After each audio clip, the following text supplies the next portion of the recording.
funding from UNRWA because Israel has said that they've discovered that several of the workers are actually terrorists who are working with Hamas. So again, several countries have pulled their funding from UNRWA. So essentially what they're trying to do right there is get that funding back. You did hear from several different delegates for several different countries, but you also heard from a spokesperson there for UNRWA.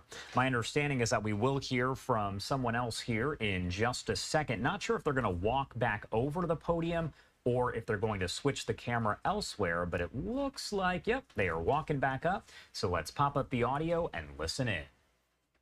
I now invite the Deputy Prime Minister and Minister of Foreign and European Affairs of Slovenia, Madam Tanja Fajon, to take the floor.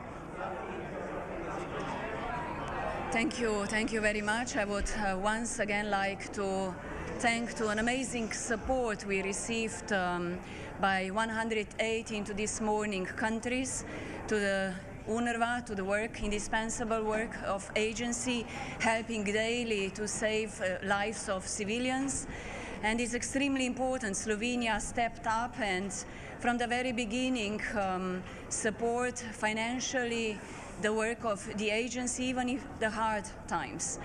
It is extremely important to stress today at the Donors Conference that the work of agency is indispensable, and I also commend that many countries are today again resuming financial support to the agency, and we shall continue doing so. Slovenia to catch up with her now this morning. Good morning, Anjanette. Great to have you on the show. How are you this morning? And specifically, looking ahead to day 2 of this trial, who should we be expecting to see on this? Education and civilians in need. For that reason, I want to say that Slovenia, as a non-permanent member in the Security Council, is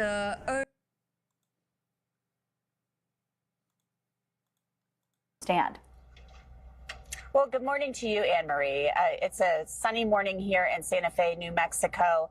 We expect to see Marissa Popel, the crime scene evidence technician who collected and documented much of the evidence in this case, back on the stand for cross-examination. Something that's interesting about the order of witnesses in this case is the fact that it appears to be following a similar order to that of the trial of Hannah Gutierrez-Reed. These, of course, are similar cases, but yet very different cases for different reasons, because Hannah Gutierrez-Reed was the armorer in this case. She was responsible for the firearms and the ammunition on set.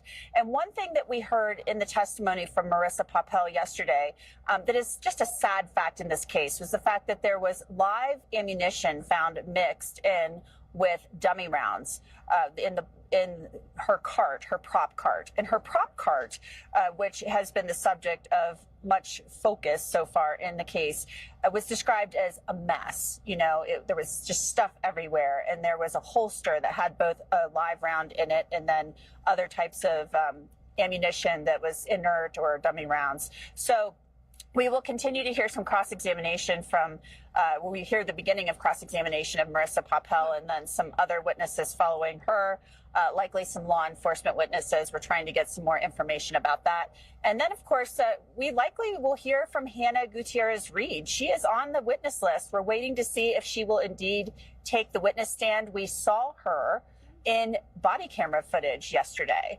She was saying things like, oh, you know, oh my God, cursing, are they okay? She didn't understand how there were entrance wounds on Helena Hutchins. So obviously that was some very compelling footage that the jury viewed yesterday. Yeah, and Jeanette, the testimony yesterday, you mentioned the mention of other live rounds that were found and just beginning to paint a picture of what the situation was on this movie set. And then we'll hear more, as you mentioned, in testimony today. Also, you can see on your screen now some of those rounds that were in question and reviewed as pieces of evidence. Anjanette, I'm curious, you are there in court, and of course, in this case, there are 12 men and women who are going to be making a decision as to whether Alec Baldwin is found guilty or not guilty. Can you tell us a little bit more about what we know about the makeup of those jury members? Well, there are 16 jurors at this point in time because 4 of them are alternates. There are 11 women and 5 men. Those 4 alternates do not know who they are. And that's something that courts really, they do sometimes. Sometimes the alternates know that they are alternates, but sometimes they don't know who they are because they either select them at the end, they draw them at the end, or they don't tell them. I've seen this happen where they don't tell the alternates that they are alternates because they want them to be engaged and listening to the testimony, not thinking, oh, I won't be deliberating, so I'm just going to kind of check out and just sit here. So there are 11 women, as I mentioned, 5 men. An interesting fact, yesterday was really the first time we actually got to lay eyes on these jurors because during jury selection, only one pool reporter was allowed in the actual courtroom where this was taking place. The rest of us were in an overflow room with a live feed, and we couldn't see the actual prospective jurors. A lot of these jurors, they seem like they're older. There are 2 men who appear to at least be in their 60s, possibly 70s. A lot of the women on the jury also appear to be possibly in their 40s, 50s, maybe even 60s. One of the women, maybe 2, appear to be possibly 60s or 70s. So these are people who are around the same age as Alec Baldwin. There are also a few people who appear to be on the younger end. One man in particular looks like he could be in his late 20s, mid to late 20s, maybe early 30s. So it's an interesting dynamic, an interesting view on this jury. Lots of women, people around Alec Baldwin's age. So it makes you wonder, did the defense possibly want people around his age? Because maybe they can put themselves in his shoes, not in the shoes of a Hollywood actor, but maybe in the shoes of somebody in his age range and somebody who might mishandle something or think they're told something is safe when it's not. Right, Anjanette. And you mentioned there, he is a Hollywood actor, and we just had some video up on the screen for viewers tuning in of Alec Baldwin, and then behind him, some really key figures that people might recognize as well, his wife, brother, family members, and you've been there in the courtroom seeing exactly the notoriety around these people, which you can't deny is a significant part of this case. Can you tell me a little bit more about the family dynamics that you've observed? Who is there from the Baldwin family? Well, Alec Baldwin's wife, Hilaria Baldwin, of course, is there to support her husband. His younger brother, Stephen Baldwin, is also there. And then his sister, Elizabeth Kutchler, is also here. So siblings supporting their older brother, they are here. And then Hilaria Baldwin, of course, has been married to Alec Baldwin for 12 years. They have 7 young children together. And she is here to support her husband. And she's been leaning over at times, kind of speaking with him. His sister actually was speaking with him in court just during a break yesterday a little bit. So there was actually an interesting moment where Alec Baldwin was turned around looking at his wife, appeared to be talking to his wife. And his wife, she is well aware, as is he, that they are on camera constantly during this trial. And she kind of leaned over and she had her fingers kind of like this, and she was trying to be discreet. And she was basically saying like this, hey, turn around. And he kind of turned around and he kind of smiled. So, she's trying to keep him in line, like, hey, you're on camera, you're in court, turn it around. So as a wife, I can understand, we have to kind of do these things for our husbands sometimes. You got to keep them in line. Indeed. And then also, Anjanette, considering the jury is taking all of this in, all of these dynamics, and of course, humanizing just the situation, the people, the characters at play in this. Interesting note there. And I'm curious, as these attorneys in the case are building a case for what happened and what the jury should be seeing in this, in the opening statements yesterday from both sides, we heard those, and on the network we had them on play and replay because really interesting cases that are being built there. Any insights from your perspective yesterday that may indicate Baldwin could take the stand? What are your thoughts? Well, there was one interesting point that I thought the defense made in opening statements, and I feel, and I could be wrong about this, but Alec Spiro, this whole time we've heard about how the gun was damaged and the defense was prejudiced because of that. But Alec Spiro, said, because Alec Baldwin said in that ABC News interview, I didn't pull the trigger. It wasn't in the scene for the trigger to be pulled. I would never do that. I would never point a gun at somebody and pull the trigger. Well, the FBI and all these other experts are saying that's just not possible. A gun doesn't fire without the trigger being pulled. Alec Spiro said in his opening statement something to the effect of not intentionally pulling a trigger. So he said that a couple of times, and he has brought up intent many times. Intent is not a part of the charge in this case. This is a charge, involuntary manslaughter, involving negligence and a recklessness. So he has focused on intent a lot. So who can speak to that? Who can speak to somebody unintentionally pulling a trigger of a gun? The only person who can do that is Alec Baldwin. So is he going to testify?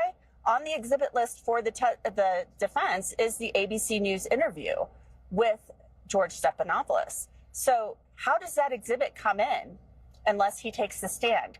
I don't know. So I don't know if he's going to take the stand. The defense team is not speaking with us. We try every day our hardest.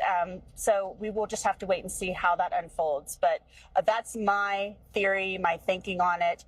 There's been a lot of discussion about whether or not he intentionally, there's been this shift with the defense, whether he intentionally pulled the trigger. Right. Yeah. And Jeanette, I mean, we can't know, but there are some of these pieces of the puzzle maybe pointing one direction or another. A question that the defense brought up yesterday that we still don't know a clear answer to is how exactly a live bullet was brought on set. And throughout that testimony, and also today, what we're going to continue to hear about from these witnesses on the stand is how exactly that happened. And do you think that we'll get any more clarity on how something like that is possible in the continuation of testimony today? You know, there's been discussion about Seth Kenney from PDQ. He was the prop guy in Albuquerque. There was discussion about a search warrant that was executed on his warehouse or his, business.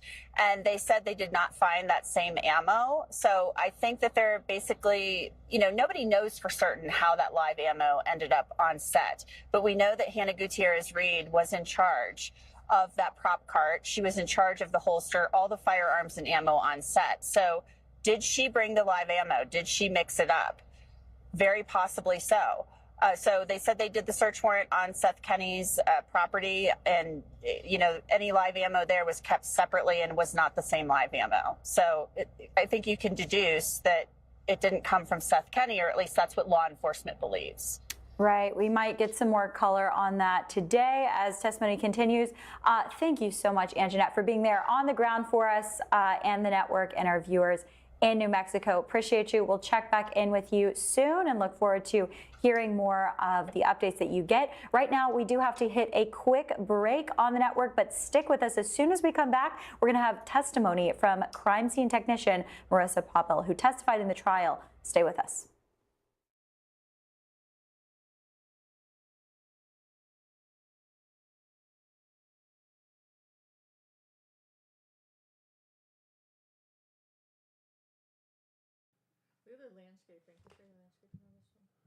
Yeah, hang on. It's just saying good morning. Morning, Mike. Siggs O'Malley. Yep, totally the guy's fried. I'm looking at Florida houses right now. So it's beautiful landscaping. God, it seems like it feels like it's just so far to get from here to there. But we can do it. We have to do it. In steps, man. One step at a time, right? Clean the place up outside first, then sell tractor.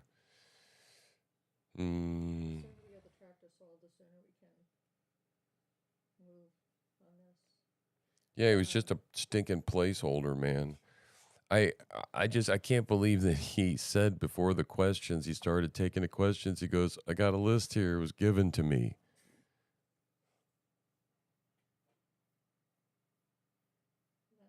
Yeah, that reminds me of something your mom would do, that area, that planting shit. Look how big that is. Yeah. You lay out in the sun and well, it's fenced in. You could put a couple of weed plants out there. Oh, yeah. Oh, yeah. That's a big patio. That's what I want. I want a big patio, but I want to fence around it. Yeah. You got to figure out whether the neighbors smelling an occasional whiff of skunk is going to bother them. Right?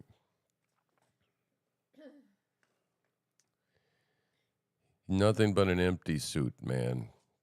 It's terrifying. It's great for us electorally. It's terrible for us as a country. Terrifying as a country. Because just wait for somebody to take advantage of the situation, right? Our enemies. Yeah, exactly. Exactly. And they even clean up all the transcripts, man. It's ridiculous, which is why this Burr report was such a big deal. Because they know, I mean, they're covering it up that he's not lucid, and that the two levels. One is he was way less lucid than they're letting on. And B, they probably changed the transcript a lot. I mean, they do it with the speeches that we hear. Why wouldn't they do it with the one that we did that never was supposed to see the light of day?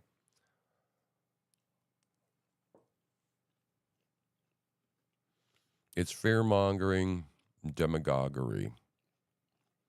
That's what that word means. Fear-mongering. They're synonyms. That's all these people can do. I think I'm getting dreadlocks. Oh, boy. Wife's getting the dreadlocks, man.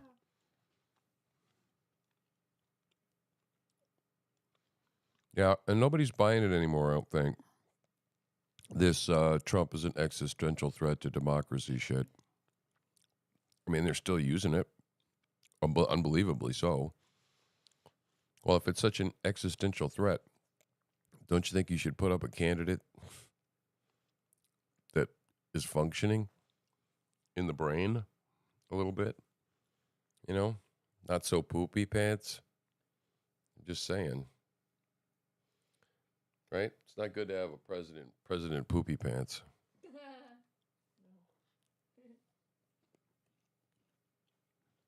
I don't have my headphones on, so I don't know what I sound like.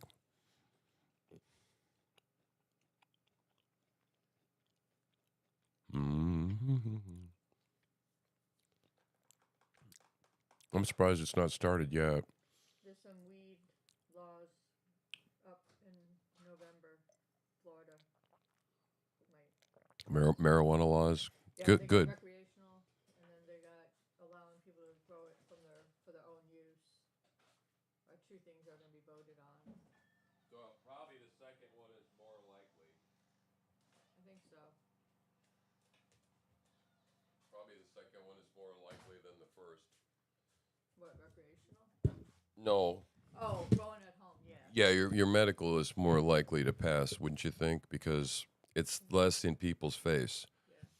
You vote on recreational, you're going to see weed leaves, all over the stores everywhere. I really hate conservatives that are anti-weed, and I used to be one of those. But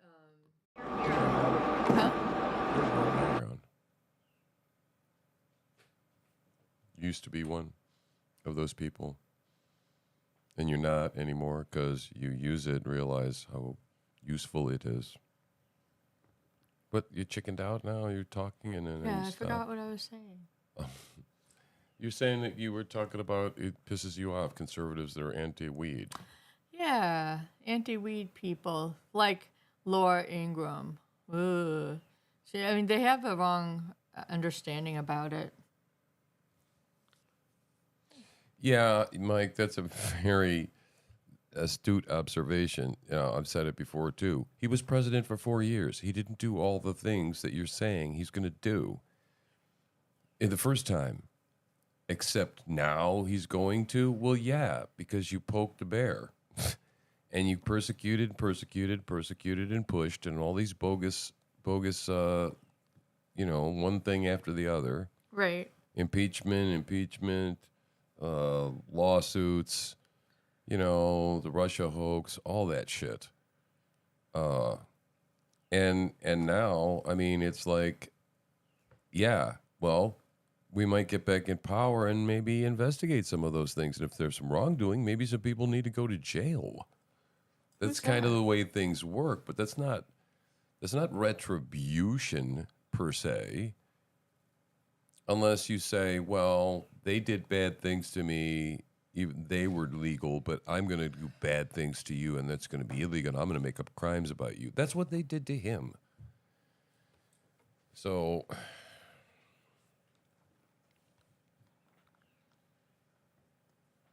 it's ridiculous. And the scary part is that there are some people that are so low information, they buy this shit. You hear them, that they'll spew out a few of these talking points when you talk to these certain people on the street, you know.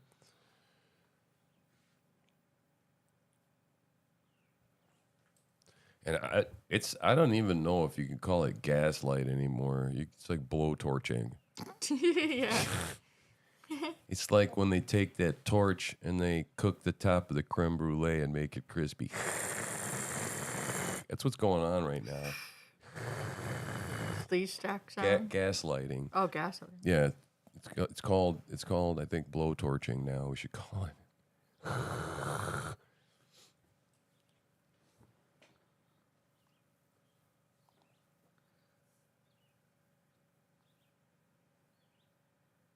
Yep.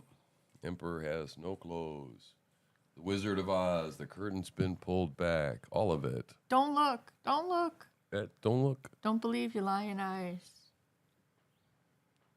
So many different analogies.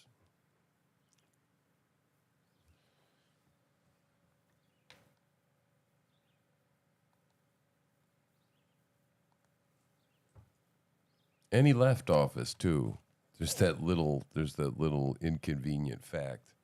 Why? Because the highly organized January 6th insurrection where everybody showed up like totally armed with flagpoles, failed to secure and seize power in the United States of America. These people are so stupid. They are. They're so stupid. Besides, especially when we got footage of Who's them that? letting people in. Hello. I don't know who he is. Some guy outside Why the is it courthouse. on our screen? I don't know. I have no idea. But apparently that's what people in Santa Fe look like. Oh. It is Santa Fe, right? It's not Santa Fe. Mm-hmm. We used to live in Tennessee, and there was this place. And it was called Santa Fe. And I'm like, If you say what? Santa Fe. How's it spelled? And they're like, SANTA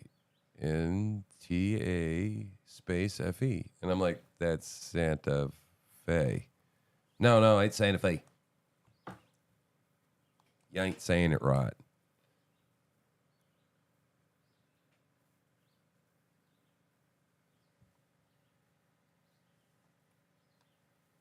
That's a brutishly ugly courthouse, isn't it?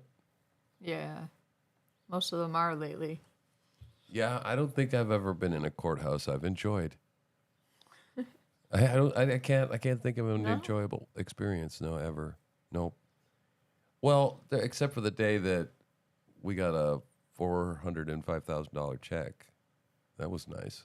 That was nice. That was I'm kidding. that was a good day. Good day. That was a good day. Good day. In court. Good times. Yeah, but it was nerve-wracking. Yeah. Yep. I had a little situation where the old boss Rooney exposed himself to me. And I complained about it, and then they fired me, and I got all wired up like a secret agent and shit.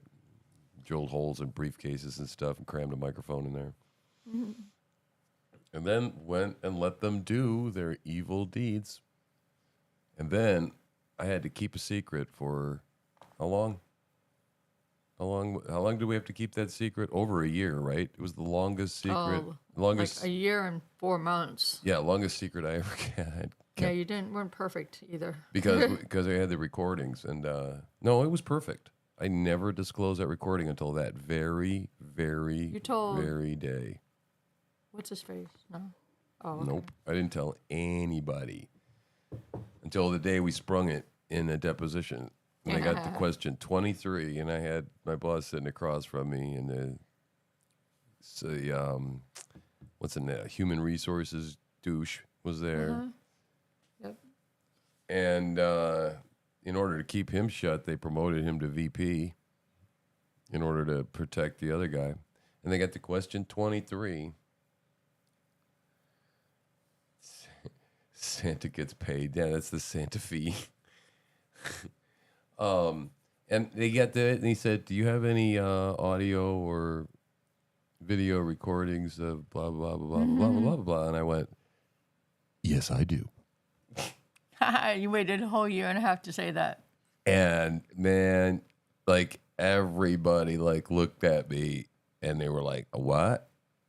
And I'm like, "Yes, yes." He asked the other guy, and I said, "Yes, I have audio recordings of the entire meeting where you kidnapped me and wouldn't let me out. And your story is way, way different to the one you happen to submit to the EEOC. Yeah. Equal Employment Opportunity Commission. In that particular version of things, I was disheveled and apparently high and glassy-eyed, and I pounded on the table and said, "I hate you, I hate you, I hate you." They quoted me as saying, "I hate you, I hate If you." only you had a recording. If only I had a recording to disprove what happened, that would be just rich, isn't it? Well, yeah. So they listened to that tape. And then the negotiations started, and I started out very, very high, a little over $1 million, I think. And I still think this day we should have started with $2 million. But we started at $1 million, and so they started like $10,000, and I'm like, oh no. And what we were holding in our pockets was that I had a mole inside who was still working there that told me that the boss, in demonstration, mind you, just to say, this is all I did to him behind closed doors. He did it again. Did it again. Dropped his drawers and bent over in front of me. And I saw his twins swinging in the breeze. Like 8, 10, and 12 inches away from my damned face. Yeah, it was pretty bad. So, that was when I left, and I went home.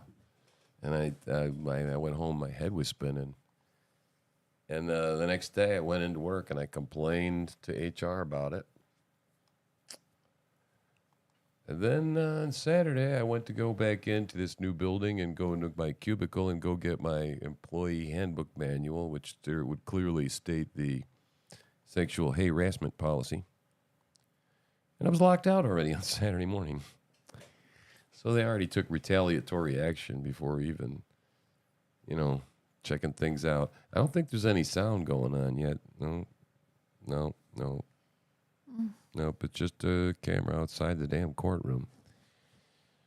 Which isn't any fun. Which is why I'm just blabbing away here. You play the asshole song. I don't want to play the asshole song. I'm going to put some other news or something on. Put this lady back on. Urging all sides to immediate ceasefire in Gaza. War has to stop. Violations of international humanitarian law in Gaza have to stop. What we face there, it's a terrible famine. Famine became a new weapon of war. Civilians are suffering. And I also want to today stress that the workers of UNRWA, many of them lost their lives supporting civilians in Gaza, and will also mourn for them. Slovenia is one of those rare countries that in recent period recognized the independence and sovereignty of Palestine, and we call on other countries to join us. The implementation of two-state solution is necessary to really ensure the peaceful living of Israelis and Palestinians side by side. So we are calling for an immediate ceasefire, for a release of hostages, and for an additional humanitarian assistance to civilians. Thank you.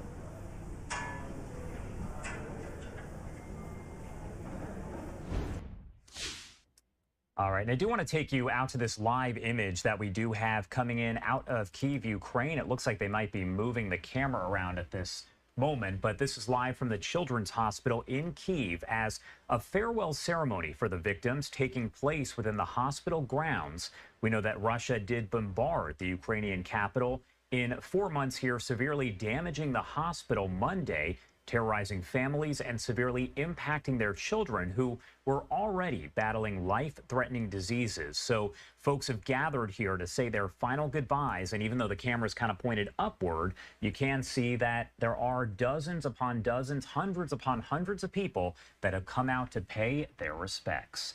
In the meantime, just yesterday, we did have the NATO summit where Zelensky, Ukraine's president, was there meeting with President Biden. We did hear from Connor Hansen with Fox News as he broke down more on the meeting.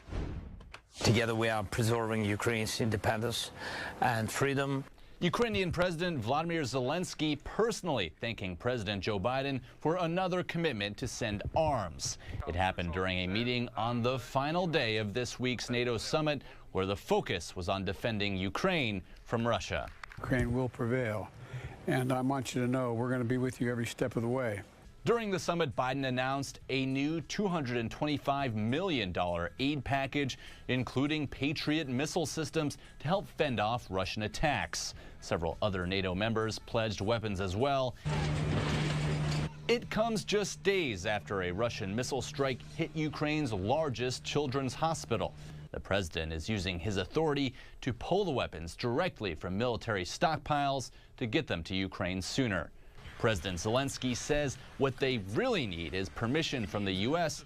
to use the weapons to strike deeper into Russia. If we want to win, if we want to prevail, if we want to save our country and to defend it, we need to lift all the limitations. So far, the U.S. has limited Ukraine to only use the weapons on Russian territory to stop an ongoing or imminent attack.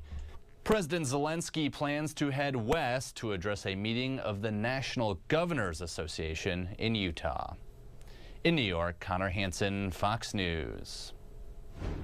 Connor, thank you so much. And you are taking a live look right now over the Israel-Gaza border, a shot that we have shown you many times over the last 9 months as the war in Gaza does continue. Now, Israeli Prime Minister Netanyahu preparing to send a delegation to Egypt, where officials are expected to talk with mediators to try to advance a proposed ceasefire and hostage release deal with Hamas. But with IDF forces escalating attacks across the Gaza Strip, it's uncertain how these measures could possibly impact any kind of negotiations. Fox News' Sean Langell does report.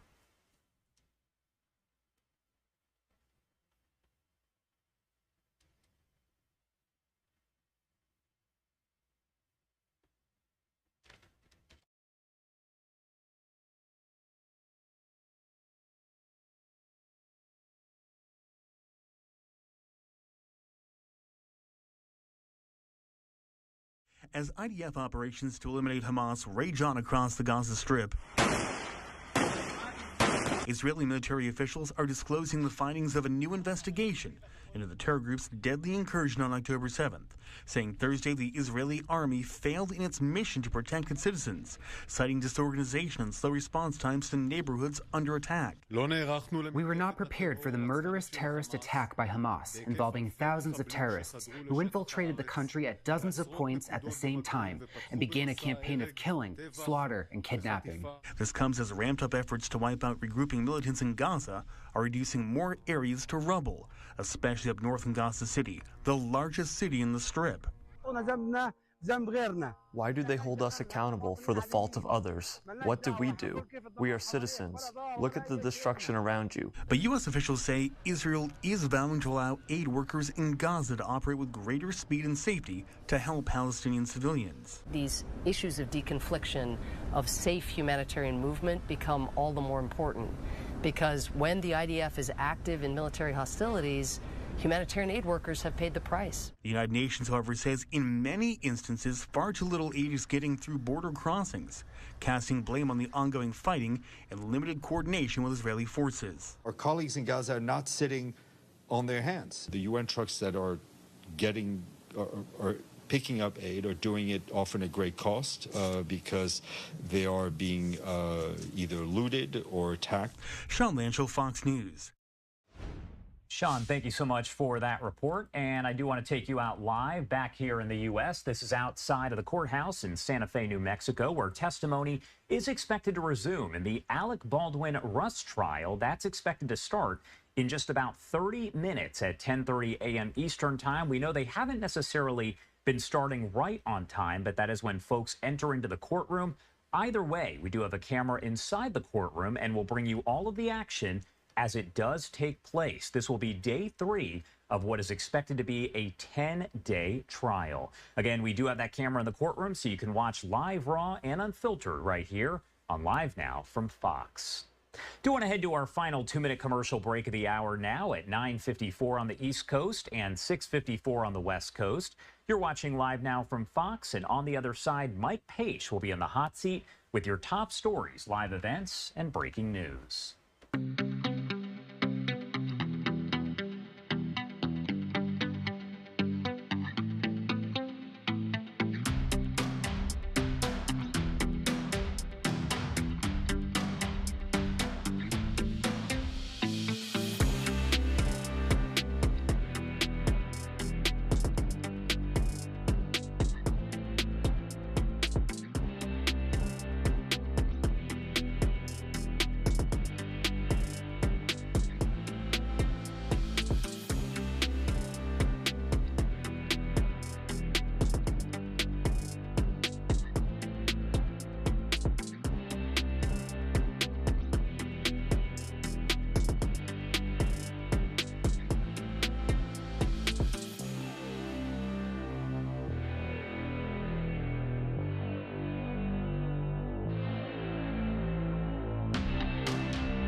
And welcome back, everyone, here to Live Now from Fox. We appreciate everyone continuing to join us. This is in Kyiv, Ukraine. We are taking a look at right now of a memorial that is going on right now for hospital victims of Russia's latest missile attack. We'll get it back. We'll get you there in just a moment here on Live Now from Fox. Hi, everyone. Mike Pace here. Thanks so much for joining us. As always, I'll be your host for the next 4 hours. Our big thanks to Josh Breslow getting us started early this morning and covering all of the big top stories and the big press conference from yesterday of President Joe Biden. We'll get on to that in a little bit as well, break that down. But we're also keeping an eye Because just in a little bit, we'll be taking you back out live to Santa Fe. That is where it will be day 3 for the Alec Balwin trial for the Rust movie shooting there. So again, we will bring you that coverage coming up as soon as we get the feed from inside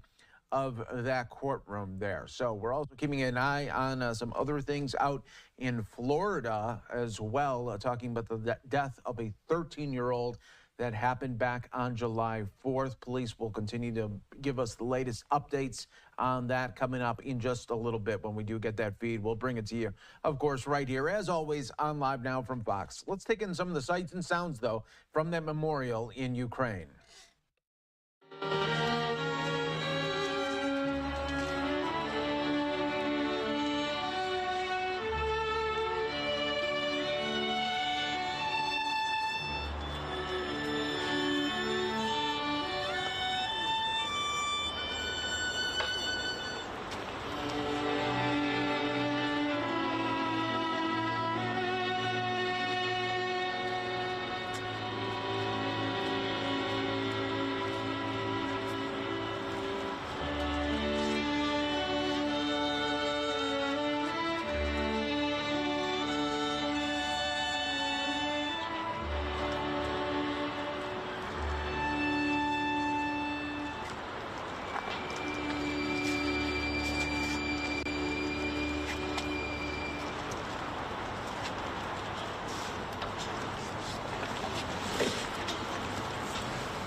Again, as this war continues to rage on in Ukraine now, more than 2 years, we're taking a look here from just hard to believe it was just this past Monday of that really daytime missile attack from Russia. It was a little bit different because it was a daytime attack. And then we're also talking about really on the heels of the NATO meeting as well that was happening in D.C.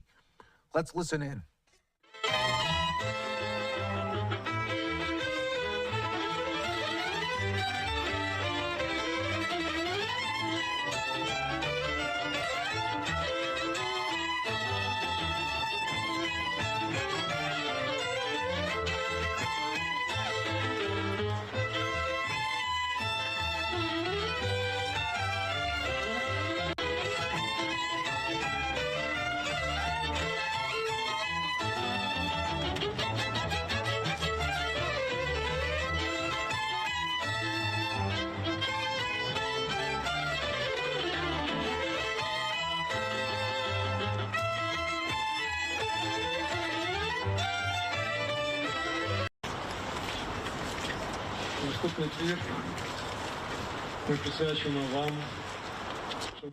All right, everyone, and we'll continue to check in there in Ukraine right here on Live Now from Fox. Well, it is setting up for a new hour, so we appreciate you joining us here as always. I do want to go out to Hillsborough County, Florida, though, right now. We are getting an update back in May that there was a riot that took place at a skate park.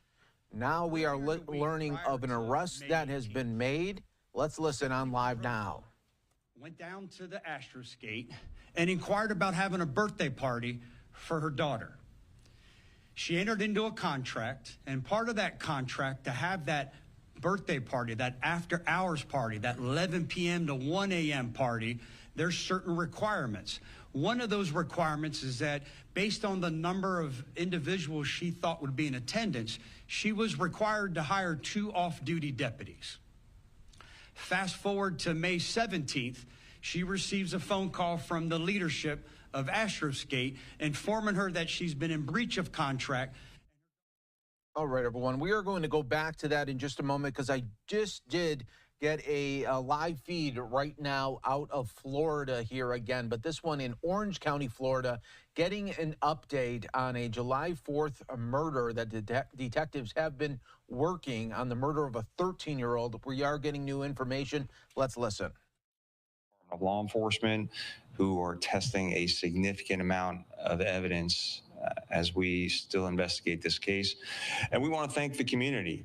We received many, many tips from the community that helped us lead us to him. And so you've heard me say before that law enforcement, we cannot do it alone. We need the community's help, and this case proves just that. The community really came through, media really came through for us, putting his picture out there, which ultimately led to his arrest. So Rose, as you can see, is a beautiful young woman. She should not have died this way. And my heart aches for her family and her friends and her loved ones. But what we can do now is, provide justice for this family moving forward. So with that, I will take any questions. Yes.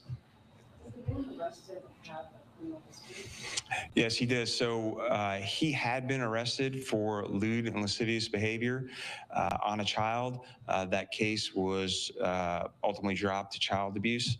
I'm not sure what time or how much time he served, but he does have a history. Our deputies have come in contact with him recently. We were called about a man walking down the street with a knife. Our deputies were able to de-escalate that situation, have him drop the knife, but he ended up punching 3 of our deputies. He was ultimately Baker acted as a result of that incident. Did he have, or any indication that he knew Rose prior to this? Was this completely random? Had he been watching her? So he did not know her, but he used to live in that area. He's very familiar with that area. He has frequented that area, and according to people in that area, he has been seen watching girls in that area. So they were definitely concerned about him. But that's other than the lewd and lascivious conduct, and then the Baker Act a few weeks ago, that's been our only contact and knowledge about him. The fact that he knew where a utility closet was, I'm just curious, was he a former tenant of this place, or did he ever, if he stayed in this place? Because to know things like that, you've obviously, like you said, he was watching her, but you scouted it out a little bit. I just know that many people knew that he was familiar with the area. He frequented the area. He got his hair cut from a barber locally there, and he lived in that area. So most likely he was familiar with the complex as well. Has he been able to say anything? Have you guys got any statement from him about what happened?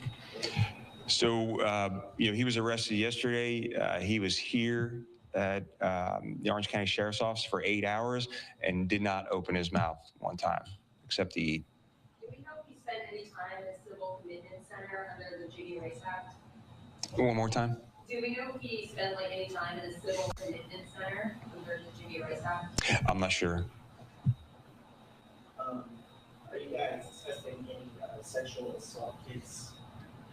Yeah, that's correct. So obviously there is signs of sexual abuse. We cannot confirm that yet. So the Florida Department of Law Enforcement and others are collecting all that evidence to see if there was actually a sexual assault. And we know she was, partially clothed when she was discovered. Is the respect from Orange County? How long has he been in the area? He's been in the area, or at least in this country, since 2008. Where's he from originally? Haiti. He does have a history in this area of being more patrolling. Are you able to provide more patrol so that other predators like this aren't able to? So I would say that we patrol the entire community. We have marked vehicles, unmarked vehicles, motors units, all kinds of law enforcement are in all parts of the county. Certainly we target areas where we see recent spikes in crime. But I will say, in my 33 years of law enforcement experience, this is a crime that is hard to predict and hard to prevent. That's what's concerning about this. So when our community sees people who are acting strangely and suspicious, they don't need to be afraid. They need to call us and let us know that, hey, we're concerned about this person, you know, and maybe we can do something to prevent something like this from happening. Sure, I don't know if that's a birthmark or not, but did he resist an arrest or get in any kind of altercation with deputies trying to fight an arrest? There was no resisting in the arrest of him. Sheriff, I know this happened on July 4th, and you guys started to put out information like for the community to send in tips. It seemed like maybe it took a few days. Were you guys trying to investigate first and then go to the public, or what was the main? So in any of these cases, homicide cases specifically, just know that our detectives are really working nonstop around the clock. Obviously, bits and pieces of information are coming in, and specifically in these cases, one of the reasons that we don't always put out all the information is because, remember, we still have to prosecute this case. So when we put out pictures of our suspect, remember the suspect is seeing that too. That gives him time to hide the murder weapon, to hide clothes, and do all sides. So we do try and keep that close hold so that our investigation will lead to the best prosecution possible. Now, when we are at a point where we need the community's help, where we were in this case, that's when we will put it out. But just know that our detectives were working on this case nonstop since we got called. And Sheriff, you mentioned that the community was really helpful in kind of getting this solved. Any sense of how the community has been coping with the loss of a 13-year-old that they newly recognized?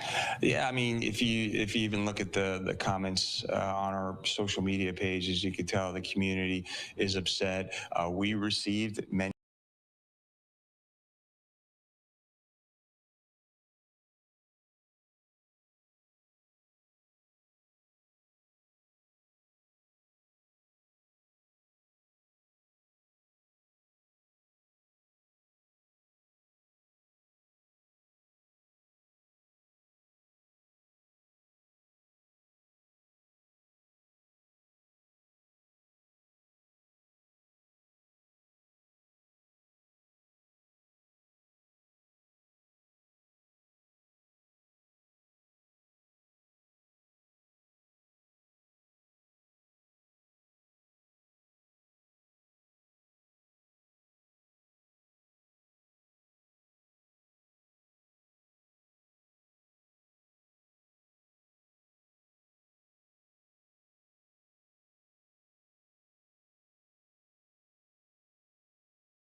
tips about him, I know where that person's been seen here. I know his first name is Jerry, and in fact, his father also called us to identify him as well.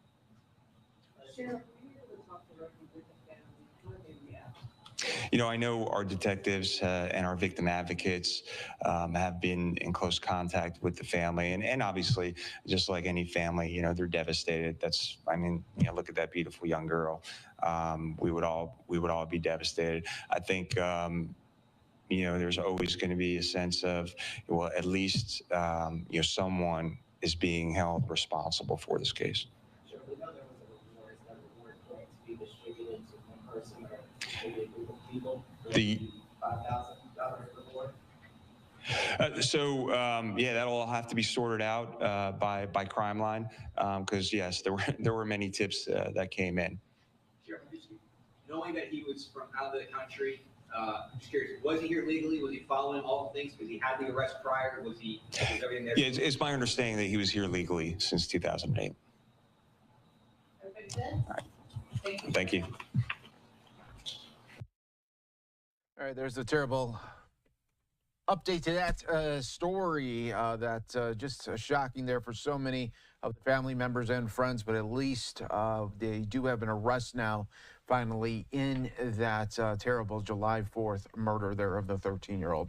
All right, we are going to take our first break of the hour. Stay right here with us. More to come in just moments on Live Now from Fox.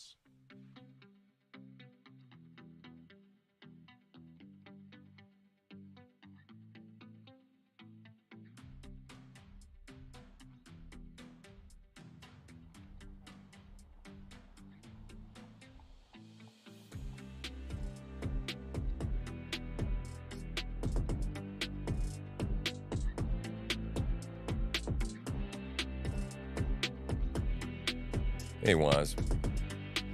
Yeah, I just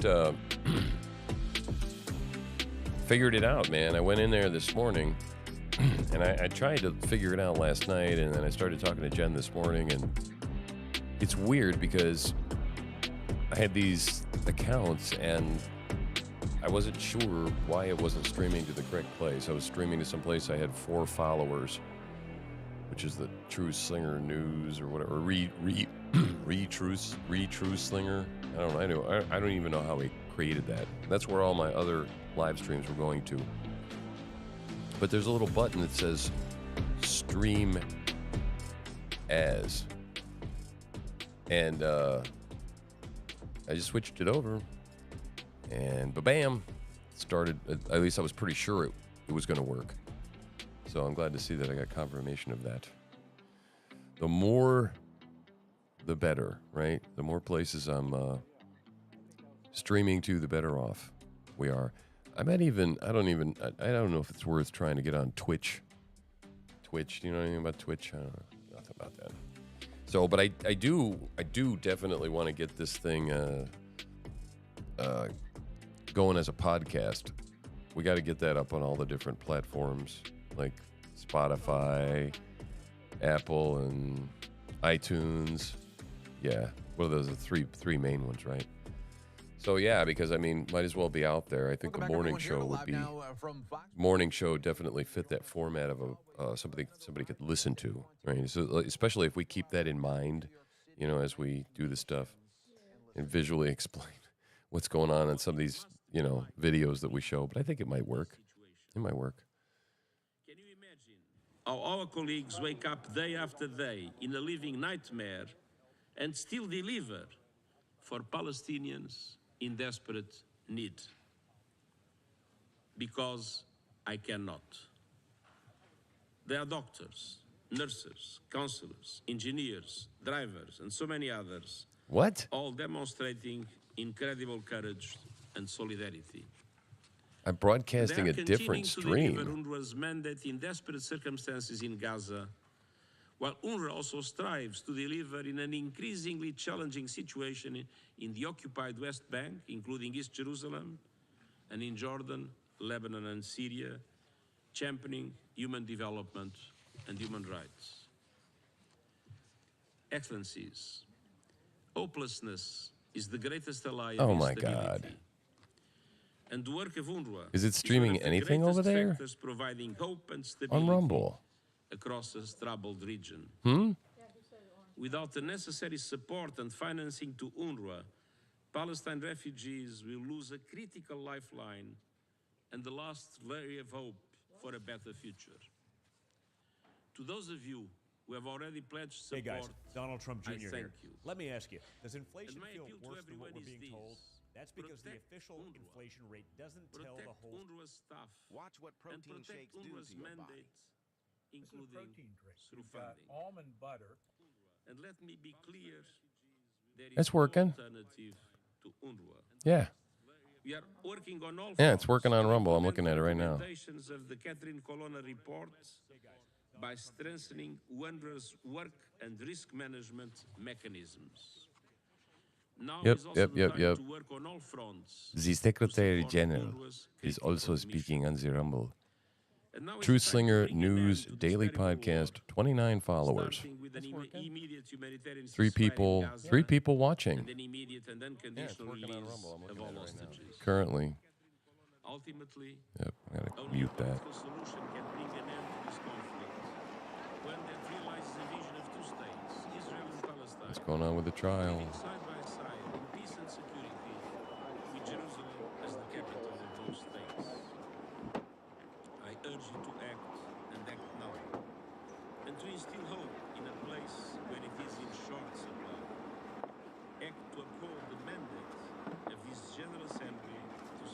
right, now I got too many windows open. Mr. Baldwin, anything to say this morning?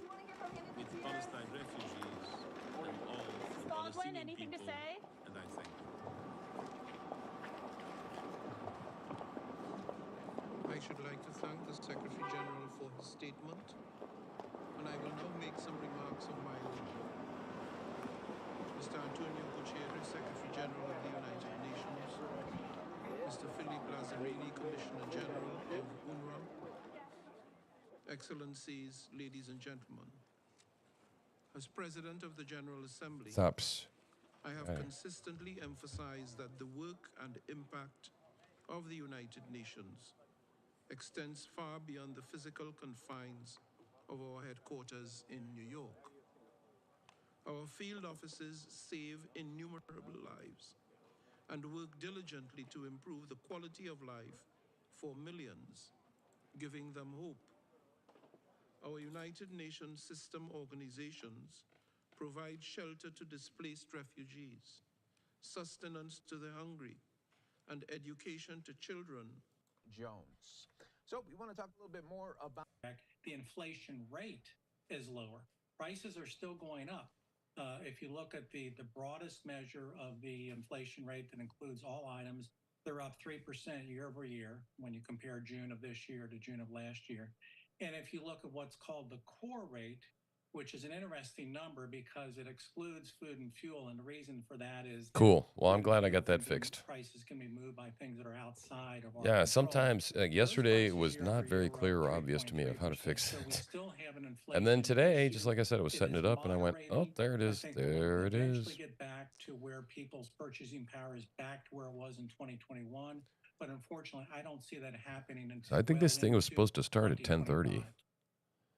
Yeah, it's so easy to see for so many. Yeah, good, Americans good, when good. You just take a look there 29 followers. And I got 3 people watching rent and on Rumble. So that's beautiful. Welcome, Rumble We'll talk watchers. a little bit about housing as well, Dr. Mike. Glad we got that because, going on.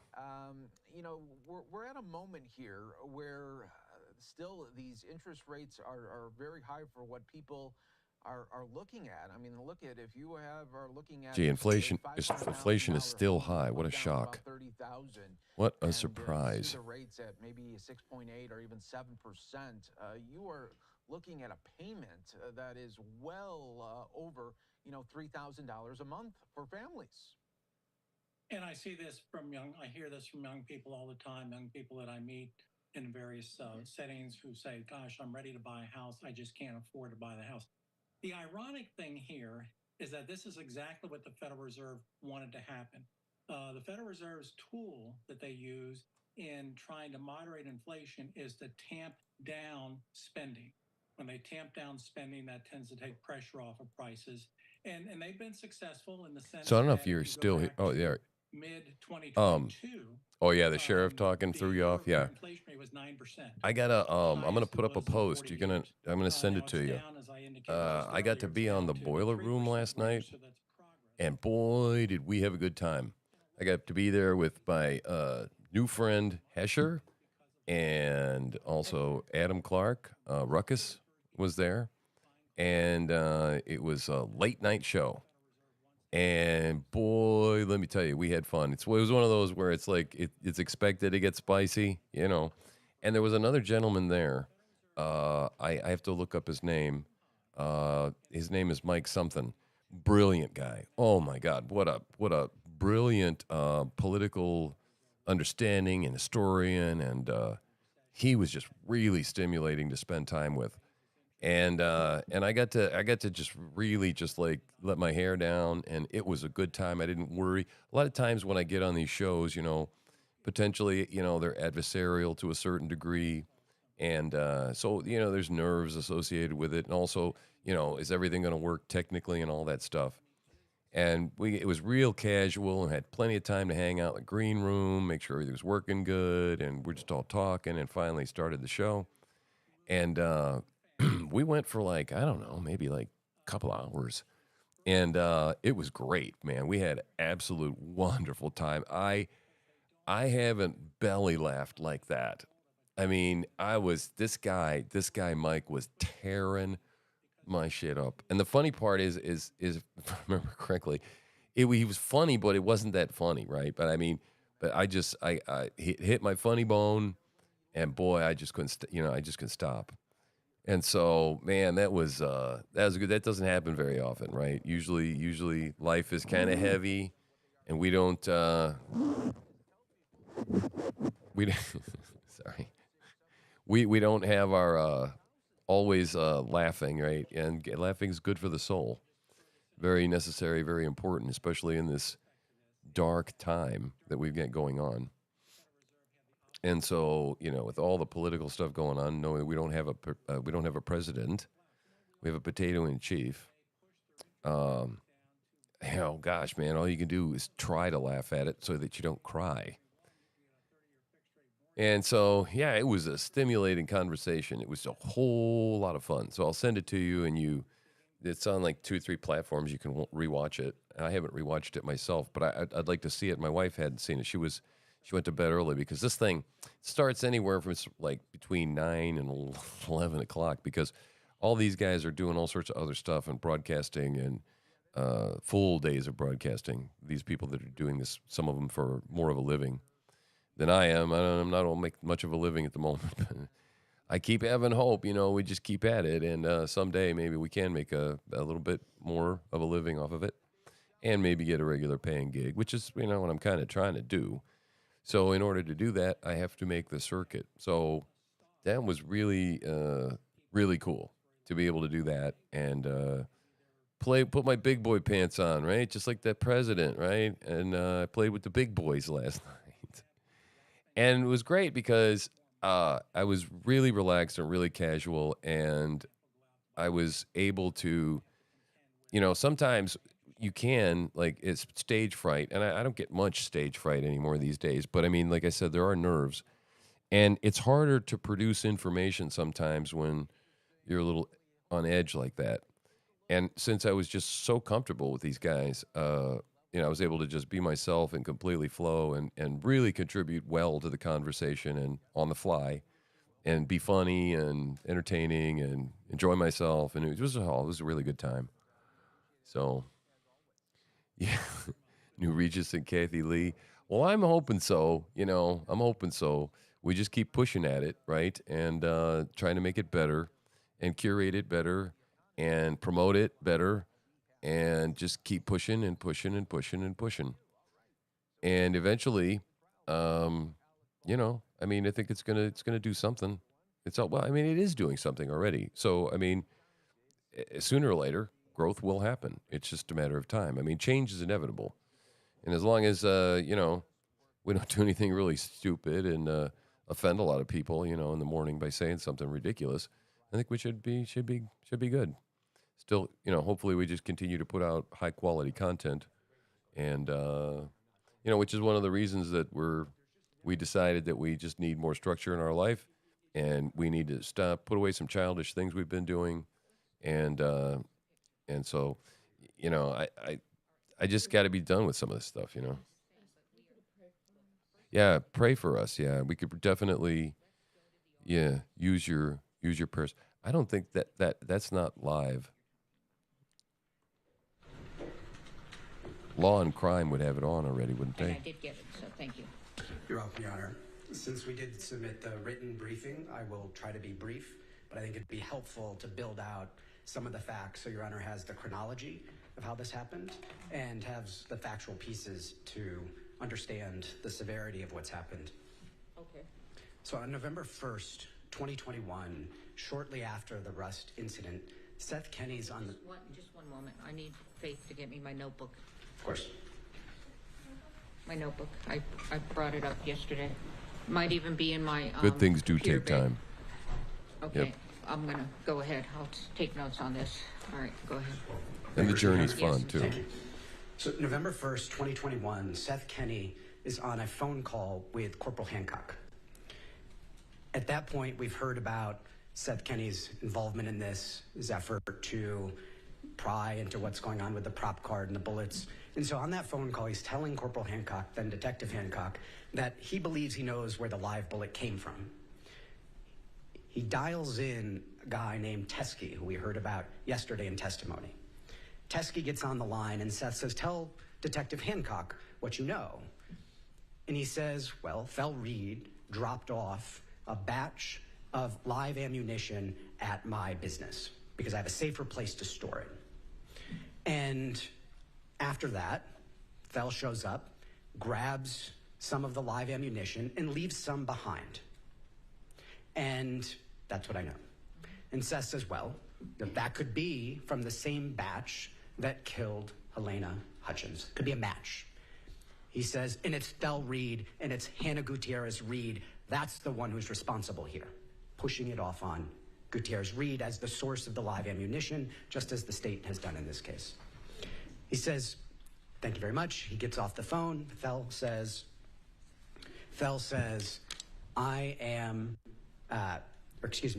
says, I'll take a picture. I'm not in front of my computer, not in front of my ammunition. I'll send it in an hour. He sends a picture of 4 bullets. Ms. Morrissey's going to hold that up to you and say, these are the 4 bullets you knew about this. That was from 2021.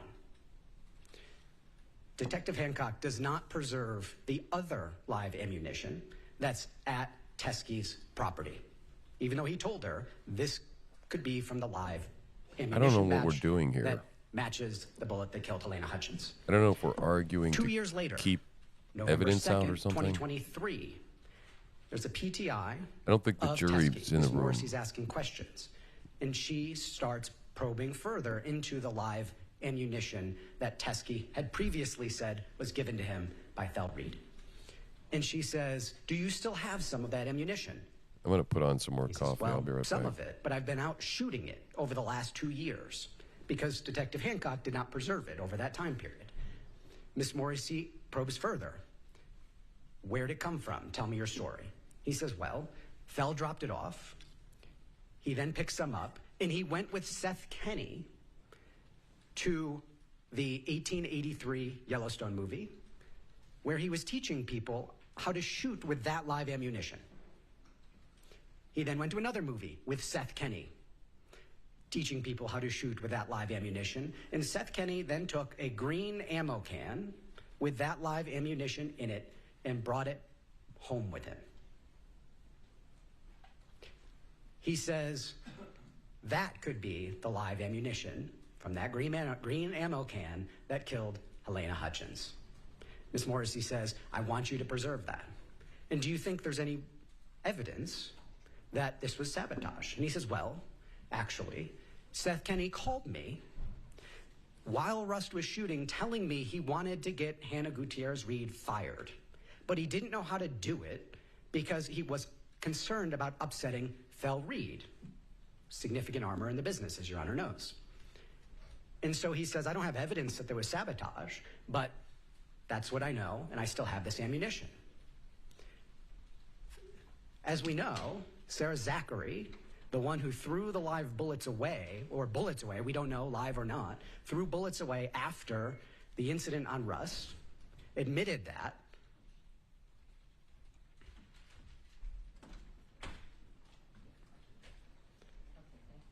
Was on set, texting with Seth Kenney, angry with Hannah, on the license, the ATF report for the Pieta that was involved in this accident.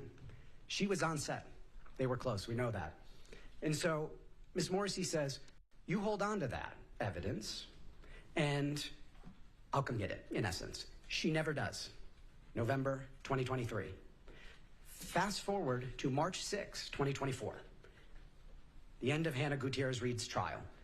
Teskey's in Santa Fe, sees what happens, shows up at the sheriff's office, as we heard from Ms. Popple, and delivers that live ammunition that Hancock had not preserved, that Ms. Morrissey had not collected, that he believed could be from the same batch, from that same green ammo can that we care about, that matched the bullet that killed Helena Hutchins. We heard, Your Honor, what Ms. Popple did with it. They buried it. I'd like to say charitably that it was under the pile of the 5501 information that they didn't disclose, but that's even too charitable because they put it under a different case with a different number. We asked, March 26th, we want all of the ammunition from the Rust set that you've collected. April 16th, we show up for that viewing. We want all the live ammunition from the Rust set that you collected. It's not there. After Teskey had turned it in, after Ms. Popple had created the report, the supplemental report she said she created when she took this in and did not disclose to us, it was not there. Now, Your Honor, we don't know if it's a live ammunition match or not. But what we do know is the state had it, it's disclosable under Giglio, it's disclosable under 5501. And there's a case on point, Your Honor, State versus Allison, where a criminal defendant had been charged with conspiracy, aggravated assault, dishonest related crimes. And he had an arrest record in the prosecution's possession. He had a statement and an arrest record. It was not disclosed under 5501. The criminal defendant shows up at trial and testifies. He's a great guy, honest, no criminal record. The prosecution whips out his arrest record and his statement, disclosable under 5501, which it never disclosed, and said not true. Court breaks. Defendant says, you didn't disclose that under 5501. And the prosecution says, who cares? He's up on the stand lying. This would not have been favorable to him at all. And so, Judge, I want a continuance. Give them a continuance. That's their remedy. Come back tomorrow. I'll disclose everything. I'll make it all right. And then we'll continue. Trial court says, fine, I'll give you that continuance. Limited remedy. You'll have all the information. Do with it what you will. If it's negative, fine. If it's not, that's for you to use at trial. He's convicted. It gets appealed. It ends up in the Supreme Court of New Mexico. That decision was reversed. The continuance is not adequate in those circumstances. They're in the middle of trial. The defendant would have done things differently. The defendant would have opened differently, would have asked questions differently. Too much about where the source, in this case, of the live bullet came in before this was presented at trial. The court said it doesn't matter if the defendant knew or should have known of it. What we're talking about here is not the defendant's knowledge, not whether it matches, not whether his criminal arrest record would have hurt him or not. We're talking about the conduct of the prosecution. And that's exactly what we're talking about here, Your Honor. We're talking about a prosecution that didn't preserve those bullets, that didn't collect them at all, that didn't turn them over. We're talking about the conduct of the prosecution. And that's exactly what we're talking about here, Your Honor. We're talking about a prosecution that didn't preserve those bullets, that didn't collect them at all, that didn't turn them over, that we already have a 5501 culpability finding with respect to the last set of information. That's not And good. Your Honor, that sounds problematic to me. We've got 5501 violation, culpability. We don't need to show bad faith. We've got a Brady violation. They could say it doesn't match, et cetera, et cetera. It does not matter. It did not matter in Allison. We were entitled to it. A continuance is not a sufficient remedy. This case should be dismissed, Your Honor. We could have Ms. Popple testify. They could say it doesn't match, et cetera, et cetera. Moving the case dismissed. We were entitled to it. A continuance is not a sufficient remedy. This case should be dismissed. They misplaced bullets. This is over and live over ammunition. and over and over again. And Your Honor, you've given them a fair chance. You so said, he's grand jury, talking as about Mr. Sparrow said, I'm going to give you a remedy on Trombetta. Misconduct. I'm going to limit it. I'm going to give you your remedy. You've given them more than enough opportunities, Your Honor. This is not the first time. It's not the second time. It's not even the third time. It's time for this case to be dismissed, Your Honor. That's what Brady requires. That's what Giglio requires. That's what 5501 requires. As Your Honor knows, we've got remedies in the alternative, but this is the one that's right for this moment. Thank you, Your Honor. Thank you very much. Ms. Morrissey? I need to use the monitor.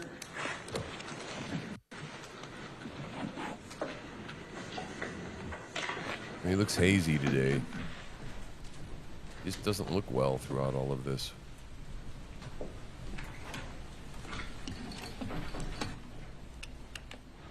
You know how old he is? 66 years old.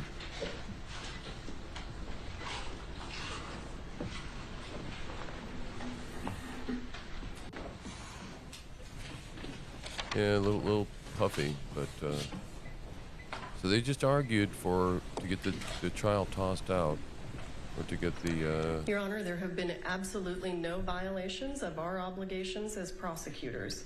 I want to walk you through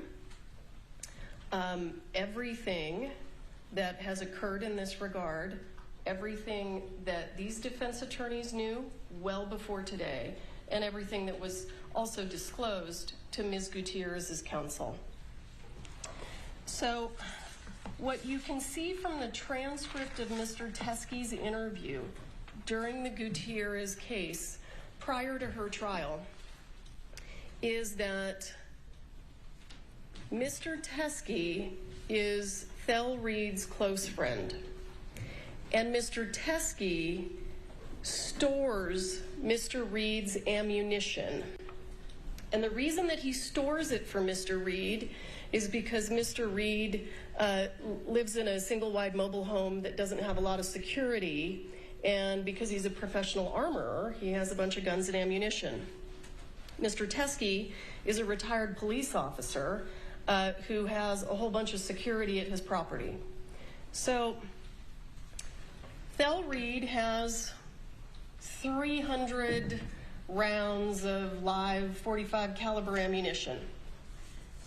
And he and Seth Kinney are hired by the producers for the show 1883. Everything that I want you to know, Your Honor, everything that I'm telling the court, Mr. Bowles has this information, and these people have this information. So nothing I'm telling the court is new. So they get hired on this to do what's called a cowboy training on the set of 1883. So the cowboy training is where gun experts, that being Thel Reed and Seth Kinney, take the actors to shoot real guns with real ammunition so that they have a better idea of the recoil and how the gun is actually supposed to look, and to help them with their acting techniques. In fact, the fact that production companies do this was actually something that Mr. Baldwin pointed out to Detective Hancock during his interview. He himself has done this with a production company. So when they're through with the cowboy training camp in Texas, they've got some rounds left over. And Seth Kinney says, I'm going to take these. And Thel Reed lets him take them. So, and let me back up. When they originally went to the cowboy training camp in Texas, they didn't take all of Thel's ammunition. They took a certain amount of it, and Thel left some in Troy Teskey's garage. All of this ammunition came from the same place. This was all from basically the same batch of ammunition that Thel Reed had, that he got from a manufacturer, from an ammunition manufacturer in Kingman, Arizona, named Joe Swanson. So they take 300 of his rounds, they go do the cowboy training camp. Seth Kinney then takes the leftover rounds back to PDQ. So then what happens is Mr. Bowles begins to tell Detective Hancock, hey, you need to go execute a search warrant at PDQ because there's this green ammo can that Seth Kinney took after the 1883 training camp. Hancock, to her credit, takes Mr. Bowles at his word. She gets a search warrant. She goes to PDQ. What Mr. Bowles said would be there was there, and you've seen pictures of it. There's a green ammo can. Says 1883 live ammunition. They take it. They send it to the FBI for testing. Not only does it not look like the live rounds from Rust, but it has a different chemical composition. So at that point in time, Hancock has kind of realized, I think, that she's being led down this path by Mr. Bowles that's coming from Thel Reed. Thel Reed is trying to slough everything off on Seth Kinney. So I want to show you when Seth Kinney is with Detective Hancock, what Mr. Nickus was referring to, he reaches out to Teskey because he's there with Hancock, and he says, hey, send me a photo of the live rounds that you have left over, because I'm giving her the live rounds from my green can. I think he just gave her some of them. They hadn't executed the search warrant at that point in time. Teskey says, okay, and he sends to Seth Kinney, you can see November 1st, he sends him that photograph of the live rounds that are in his possession. When you look at that photograph, and I'll blow it up for you, you can tell these are not similar to the live rounds that were found on the set of Rust. Detective Hancock gets this information from Mr. Kinney. Ultimately, though, still goes ahead and executes her search warrant, as she should. I come into this case, I look at the ammunition that was taken from PDQ. I understand from the witnesses that the ammunition was sourced originally from Thelreed. It was sourced from Hannah's dad. It's not a match. Not only is it not a match when you look at it, it's not a match when you send it to the FBI and you ask them to conduct chemical testing. So this is a wild goose chase. This has no evidentiary value whatsoever. This is simply a man trying to protect his daughter, and he's doing it by providing information that doesn't even match. He's trying to provide evidence that doesn't even match the evidence that was found at the scene. So then let's cut to November of 2023. We do a pretrial interview of Mr. Teskey. Let me back up. Detective Hancock reached out when she got this photograph. She reached out to Mr. Teskey, and she'll testify to this. If you want her to testify under oath, I'm happy to have her do it. She reached out to Mr. Teskey and she said, hey, you know, because you appear to be cooperative, can you just package that stuff up and mail it to me? Because he's in Arizona. He's not here in New Mexico. And he never does. He never sends it to her. She doesn't pursue it because on its face, it's not the same ammunition. Let's cut to November 2023. We're doing the pretrial interview of Troy Teskey, where he talks about the ammunition and he talks about what he knows, what information he has about the relevance of this ammunition. What's also very important, and I can have under oath testimony to this fact also, this pretrial interview that was done over Zoom was, well, Mr. Bowles was there, so this was never kept from Gutierrez's lawyers. It was her lawyers that were bringing it to us. So there was no issue there. The jury was completely misled yesterday. So this pretrial interview that takes place in November of 2023 is uploaded to our discovery server. And when it's uploaded to the server, Mr. Balwin hasn't been indicted yet. When he is ultimately indicted, everything that is on that server is taken and it's put on a hard drive, and it's sent, I believe, to Ms. Clark, who isn't here right now. And certainly Mr. James is happy to testify that it was uploaded to the server, that he downloaded it onto that hard drive, and he provided it to Mr. Baldwin's counsel.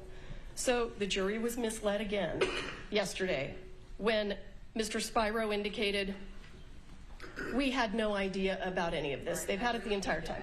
I don't want to hear about how the jury was misled. I just want to. So when I have the pretrial interview with Troy Teskey, if the court wants to know the reason that we didn't actually get the ammunition from him is because I said, since he's out of state and we'd have to get another law enforcement agency basically to go pick it up and take it and send it to us, I said have him send me a picture of it so that I can determine whether it has any evidentiary value and I can speak to my case agent about it. The photograph that was sent to me is the photograph in the middle. That is not the same ammunition. You can tell from looking at it. It has a different projectile shape. That's not the same projectile shape. That's not the same casing. This isn't a Starline brass casing. And it also has brass primers and not silver primers. So I agreed with Detective Hancock, this has no evidentiary value. We're not going to continue to go down this rabbit hole. I want the court to know that the photographs that I spoke to Detective Hancock about yesterday, where it does appear that Ms. Gutierrez has the live ammunition in her own hand that was taken a little more than a month after Ms. Hutchins died, those are on the right. So you can see the bottom photo, you can see the Starline brass casing, you can see the nickel primer, and then when you look up here, you can see the shape of the projectile. It's a spot-on match for the live rounds. There is absolutely nothing about the ammunition that Troy Teske had that has any evidentiary value in the Gutierrez case. It has no evidentiary value in the Balwin case. This feels like asking us to go to every sporting goods store, collect all of their .45 caliber ammunition, and send it off for testing. We're not required to do that. It simply doesn't have any evidentiary value, and the defense was aware of it. If the court, let me check my notes real quick. And another thing that's really important about the transcript of Mr. Teske's pretrial interview is he does not say this is the same ammunition that killed Helena Hutchins. He says, that's what Seth Kenney told me. Well, we've interviewed Seth Kenney countless times, and he's testified before Your Honor, and that is not what he says. He does not support that. So Mr. Teske indicated during his pretrial interview that he had no personal knowledge of whether or not this ammunition had anything to do with what was happening on the set of Rust. That all came from Seth. We investigated Seth. We talked to Seth.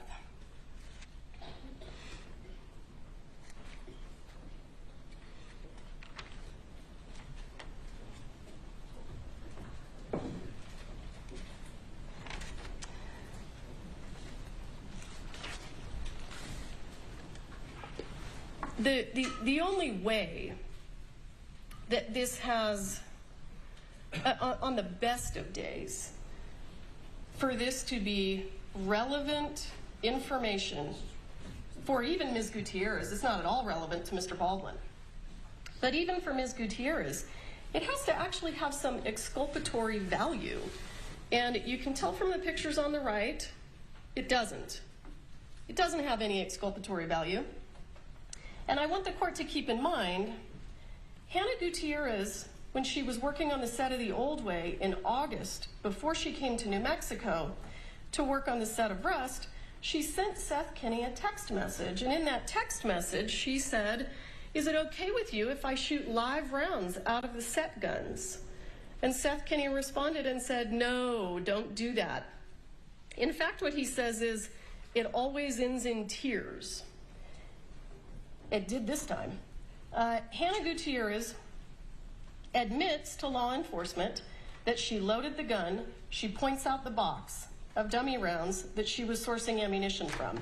During her November interview, she holds up a picture of the exact same box and says, I got this from my dad. My dad wanted me to show you the boxes of dummy rounds that we use.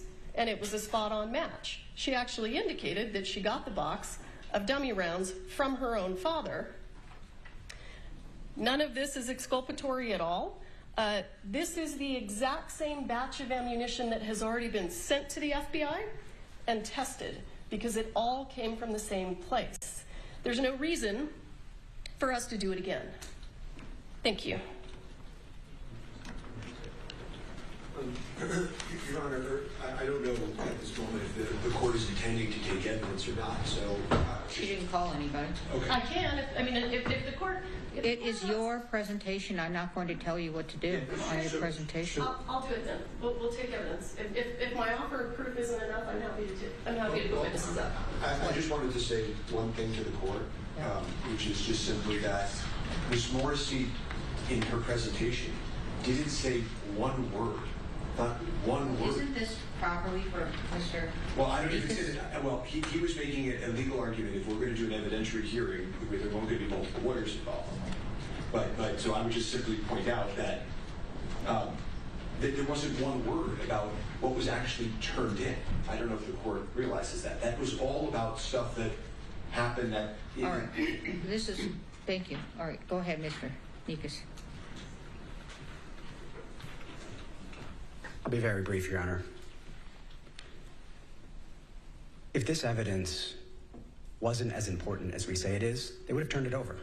The fact that they concealed it, the fact that they put it under a separate document number, didn't disclose the supplemental report, didn't disclose the bullets, didn't bring them to the April 6th evidentiary viewing, if it was that irrelevant, it had no evidentiary value, it would have been there, Your Honor, number one. Number two, Ms. Morrissey does not get to determine what has evidentiary value and what doesn't. 5501 says it's required to be disclosed, period, full stop. And in fact, in the Allison case, it was not exculpatory. It was inculpatory. It was the defendant's own arrest record and his own lies to the state. And yet the fact that it was required to be disclosed under 5501 and the fact that it was not meant, period, full stop. We're not going to have a mini trial about this in the middle of the trial. That's exactly what the Supreme Court reversed the lower court for doing, what Ms. Moore is asking you to do. It didn't matter. It was inculpatory, but the trial would have been conducted differently. And because it would have been conducted differently, and that's exactly the truth here, this goes to credibility, it goes to the government's bias, improper motivation, and incompetence. I'm taking those exact words from the motion in limine ruling that Your Honor made. That goes into evidence. It's relevant to Popple's credibility, to Hancock's credibility. It relates to every single thing we've planned in this entire case, Your Honor. And right in the middle of it, Ms. Morrissey doesn't tell you what was actually turned in. She shows you a picture from 2021, a subset of the rounds that were turned in by Teskey, a subset. He said he shot a bunch of rounds in those 2 years. The picture was only of 4. This is critical evidence, Your Honor, and whether Seth Kenney is right or wrong, or how we debate whether he was involved or not involved, that's completely irrelevant, because what we know is we don't have those bullets, and they were required to be disclosed so we could put on the case that's fair. And that's exactly what Brady says, Your Honor. Brady says that the administration of justice requires fairness. That was the entire premise of the decision, fairness. And that's all we've wanted from the beginning, Your Honor. And you've given them chance after chance after chance, and there are no more chances, Your Honor. Brady says it, Giglio says it, 5501 requires it. Thank you. All right, thank you. Before I, and we can take testimony later if you all want, but I'm going to require that the state, in fact, I'm going to order that the state by 11:30 this morning produce the supplemental report, the file itself, and anything in it, and also the rounds. May I respond? I'm real not quick? finished. Okay. And the rounds that Ms. Popple took from Mr. Teskey. I want the court to understand that last night the defense reached out to Ms. Popple and said, we want you to bring the rounds to court tomorrow. And she got their message, and then they reached out to her again and said, no, never mind. We don't want you to bring the rounds to court tomorrow. Thank you, Ms. Morrissey. Thank you, Ms. Morrissey. I have them. I don't, okay, where are they? They're here. I'll go get her. All right.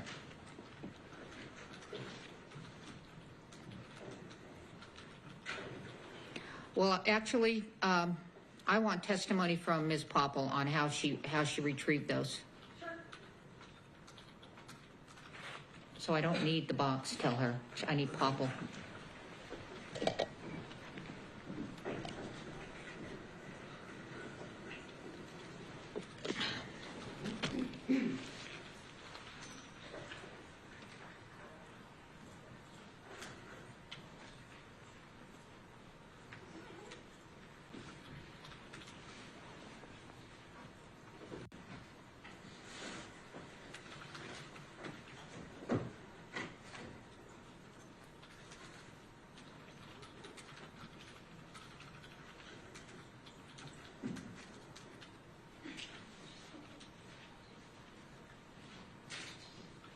All right, everyone. So some big news coming out here in court today as Alec Baldwin's defense team has demanded a mistrial over evidence mishandling. That is what they are claiming from not only the prosecution, but also, okay, and now we are going to get some testimony as well from the investigator right here. So let's listen in on Live Now. Please raise your right hand.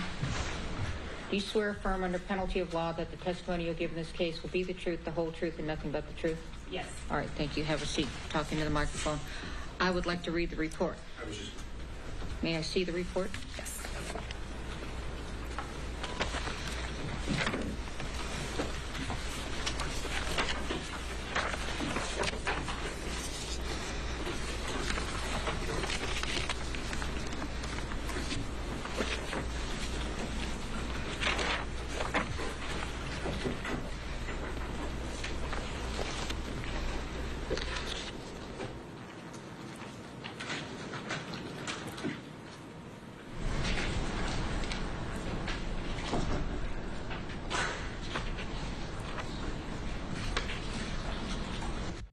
Right, as the judge right now is overlooking some of this evidence, let's take a 2-minute break. Stay right here with us. More to come on Live Now.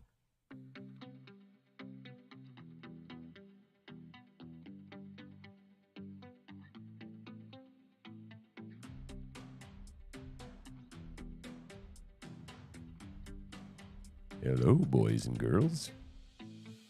We are covering the Alec Baldwin trial today, and just kind of taking things slow, right?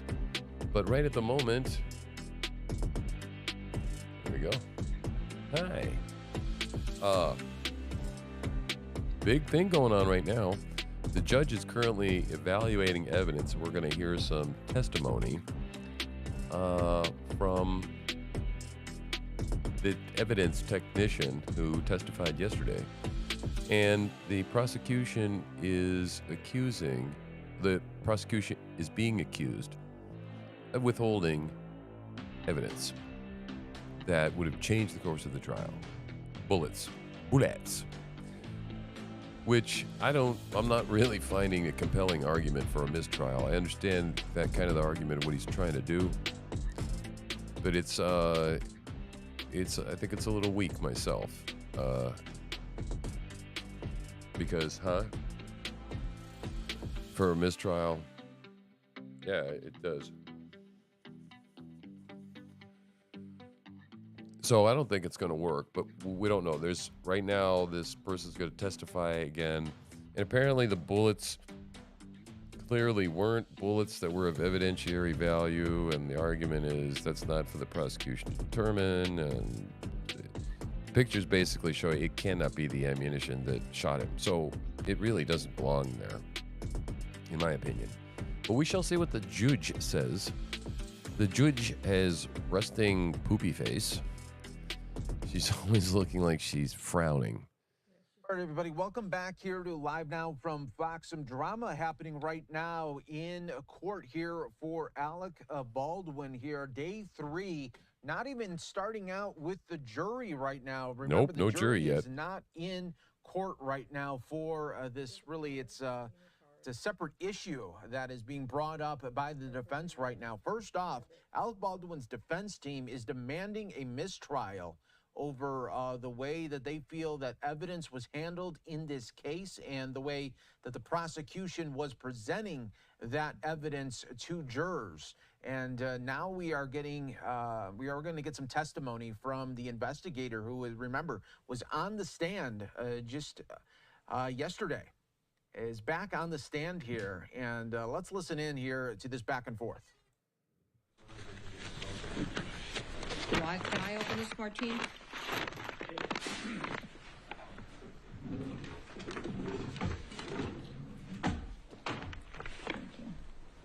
Anywhere? Like not in the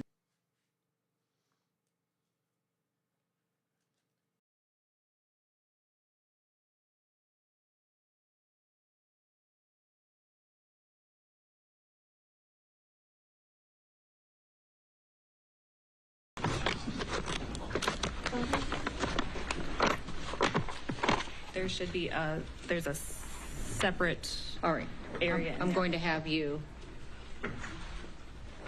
This is unusual, but if you all don't mind, and if there's any objection, I'm going to have her step down, and when I ask her a question about which is which, she will put it out. Is that all right with everybody? However you want to do it. Okay, so I just need you to have some gloves. And we're going to go right there. And you all can approach too, so you don't have to, I don't want you asking questions yet, but I do. Can you move that thing?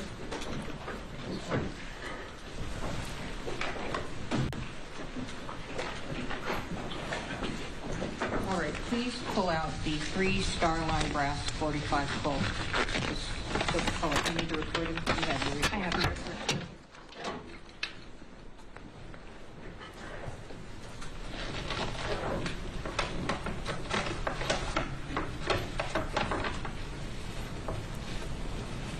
You have that pair of scissors.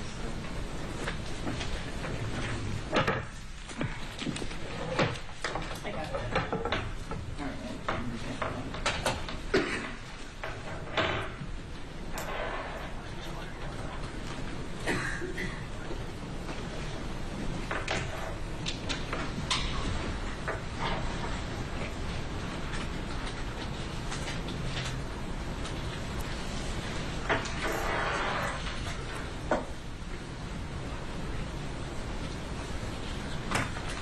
Let's do the 2 BHA 45 Colt with silver and color carbon.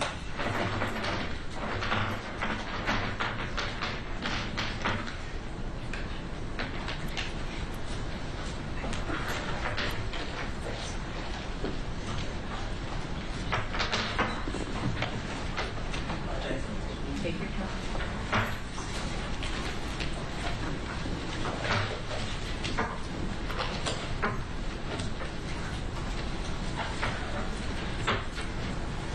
I don't think gloves are necessary. Well, that's your opinion. Thank you.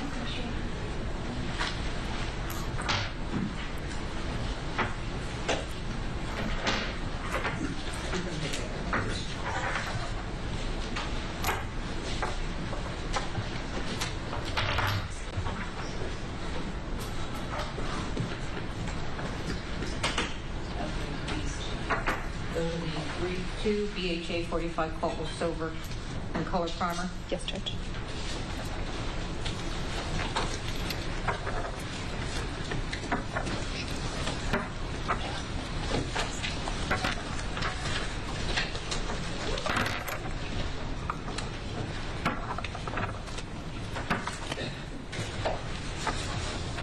If you're just joining us, everyone, this has taken really quite the turn as we do not have jury in the box right now, as Alec Baldwin's defense team has demanded a mistrial over the way that the evidence was handled in this case and how the prosecution was presenting it to jurors. So right now they are going after and looking right now at the evidence and how it marks up to the way that it is presented on a sheet here. So this is really interesting to see, all being played out inside of this Santa Fe courtroom right now on day 3 of the trial that didn't even really kick off today with the jury present, as this could possibly be a mistrial. We'll wait and see what the judge has to say after looking at the evidence herself right now.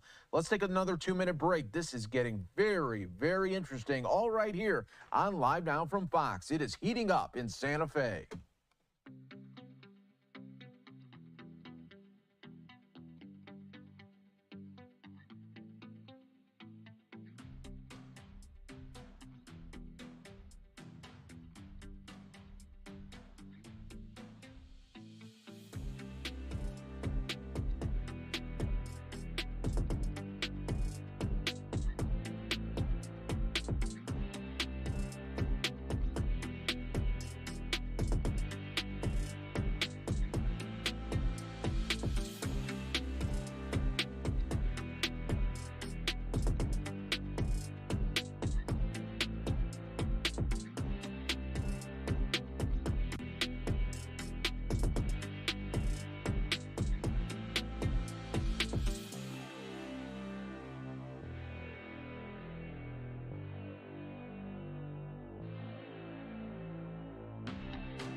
Welcome back, everyone, here live now from Fox. Let's go back out to the courtroom here at the Alec Baldwin Rust movie shooting trial, day 3, as his defense team is asking for a mistrial.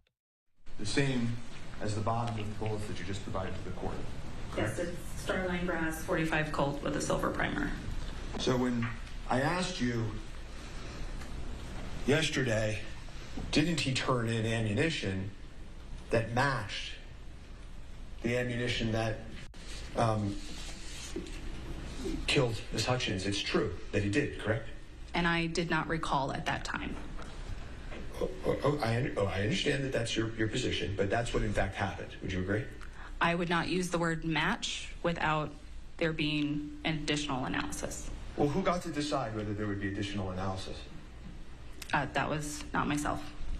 It wasn't the defense, though, right? We didn't know about it. I don't know what you were aware of. Okay. Well, you know that we came to have an evidence viewing where we asked to see every single round that could be related to the Rust set, and this was hidden from us. You do know that. This was not hidden. This was not hidden? This was under a case number. It was documented. I was instructed to document it under this case number. Okay, so in this case that's under the Rust investigation case number, you would agree with me there's hundreds of things that you inventoried, right? Yes. There are hundreds of police reports that all relate to the same case number, right? Yes. The one thing that seems to have been put under a different case number is just this one discovery of the actual ammunition that matches the ammunition from the set of Rust. This was put under a doc information of someone coming in claiming to have rounds that were not utilized in a case. Okay, well, let's examine that for a second. When Seth Kenny comes into the precinct and he gives you ammunition, you vouchered it, right? I was instructed to collect the ammunition from Seth Kenny. Well, let me take a step back for a second just to make something clear. Investigator Popple, you're following orders, right, when you're doing these things, correct? Can you please stop referring to me as investigator because it's creating a misnomer? Okay, well, how would you, I apologize. I'm a crime scene technician. I'm not an investigator. Okay, I'm only doing that because it's shorter than crime scene technician. CST works. Perfect, okay. CST Popple.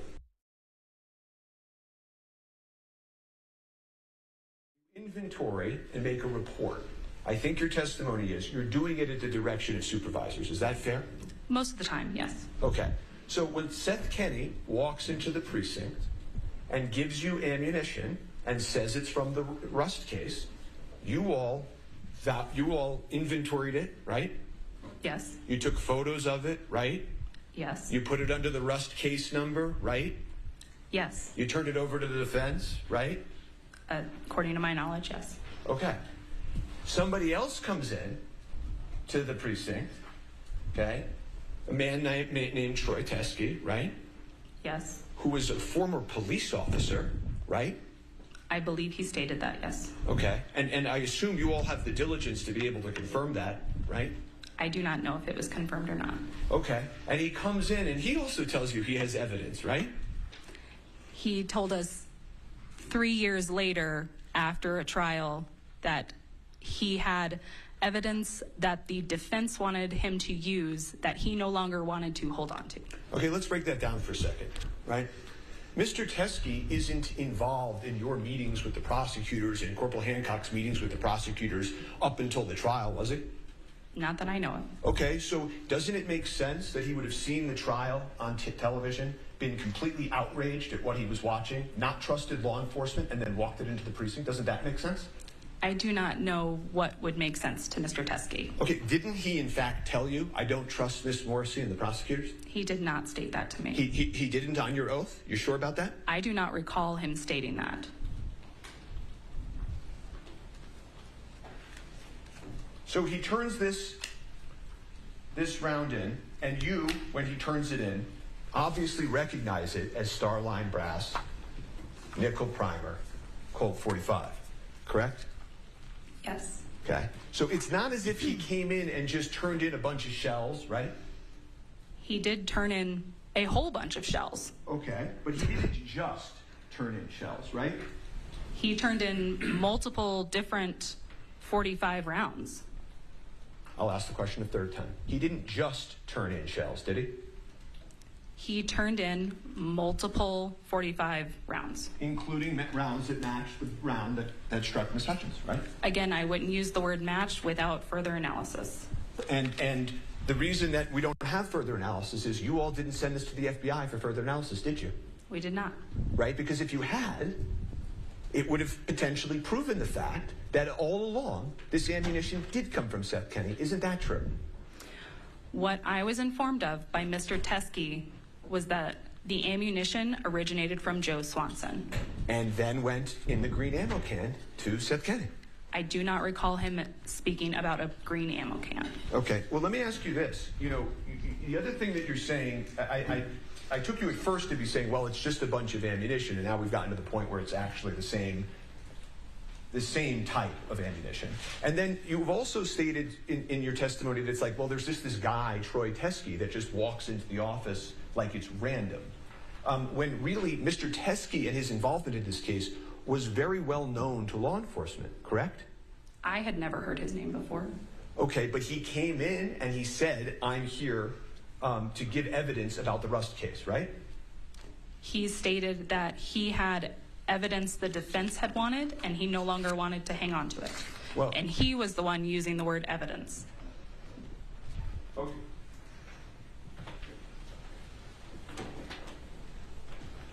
You said to him when you met him down at the first floor of the precinct, you were called because you were the person in charge of the evidence, the CST, right? Yes. Okay. And he said, All right, as the crime scene technician is right now testifying before the jury comes in, this is a separate hearing going on right now of a mistrial hearing potentially in the Alec Baldwin case here. So we'll take a 2-minute break. Stay right here with us. More to come in just moments.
And welcome back, everyone, here to Live Now from Fox. I'm your host, Mike Page. Always great to be with you as we continue right now.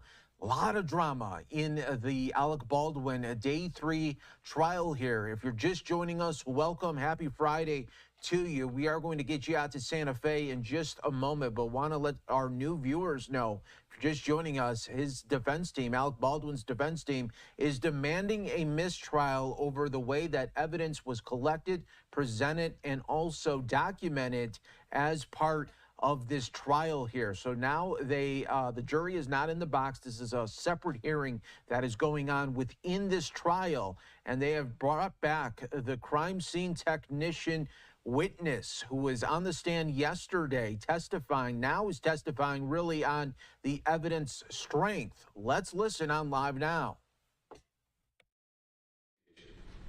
Collected by SO detectives. You are not reading my section of the report. You're reading what was written by Lieutenant Brian Brandel. I was going to say, it doesn't look like you're writing. So the lieutenant writes in, thank you for clarifying that. I just got this report, as you know, right? The lieutenant writes in, it should be noted that this is not actual evidence from the death investigation collected by SFSO detectives. Did I read that right? I believe so, yes. Okay.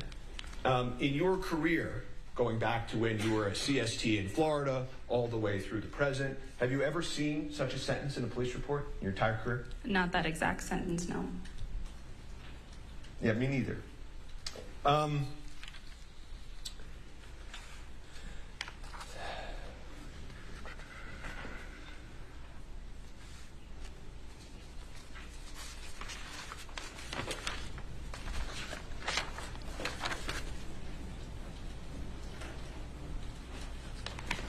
So you're,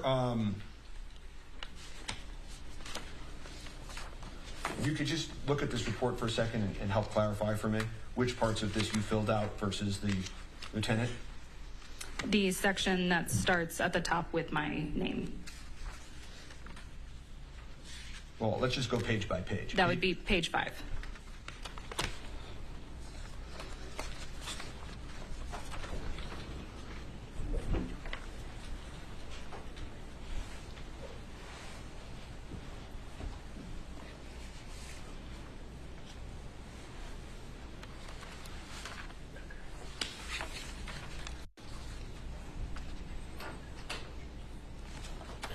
After this occurred, did this cause you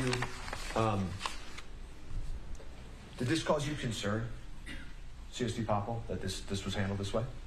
It did not.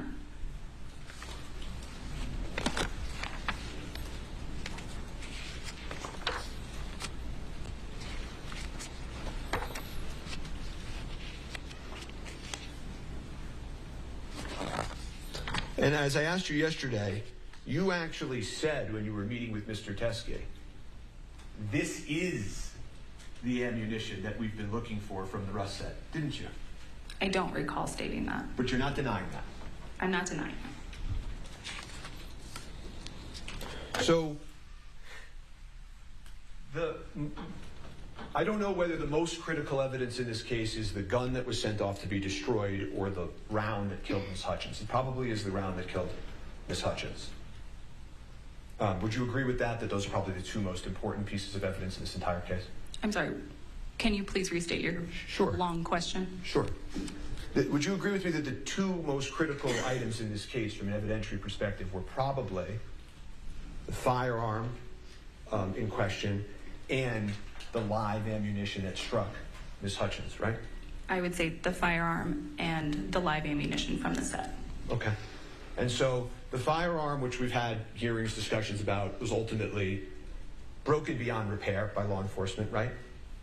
Was broken by the FBI lab. Yes. Okay. And the report that was issued by the experts for the prosecution about that firearm and whether or not it had been modified before was buried also by the prosecutors, correct? I do not know about that report. Okay, and then we can turn to this second most critical piece of evidence in this case. And this was also buried by law enforcement, correct? No. No, it wasn't. Okay. Were you in the precinct when the evidence viewing occurred with the defense? I think you said yesterday that your partner or your colleague dealt with the evidence viewing. Yes, my colleague and Detective Hancock, I believe, were there. But you didn't, nobody asked you to take this vouchered, sealed evidence out and show it to the defense, correct? When the request was made, I believe they couldn't quite narrow down everything that they wanted to view. there was quite a bit. Oh, so this was a narrowing down issue? The reason that this wasn't shown to the defense is a narrowing down issue? No, I'm stating that they couldn't quite tell me in detail what they wanted to see.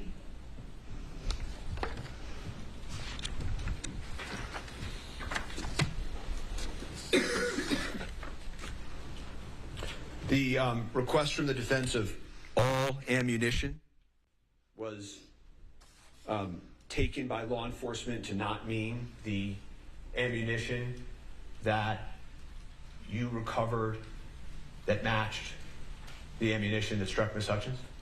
I don't believe they looked at all the ammunition that day. Well, no, but the request was all ammunition. So I'm asking you, did law enforcement interpret that request to not include this critical evidence? All of the items that were pulled for the case were under the Rust case number. Which was a perfect plan. You're asking me if there was a plan? Well, I'm saying whether there was or there wasn't, it worked out pretty well, right? I'm not sure what you're getting at. There was a request to view the evidence from Rust. That is the evidence that was pulled. Well, your report says this is evidence from Rust, and then it just puts it under a different case number, and the lieutenant then writes that sentence in saying this isn't evidence from Rust, right? My report states that Mr. Teskey believed that it was related to Rust, and then I listed the case number next to that. Do you remember when we started my examination of you yesterday, how I sort of said to you, the way you know what evidence to find is by what people tell you? Do you remember that? Yes.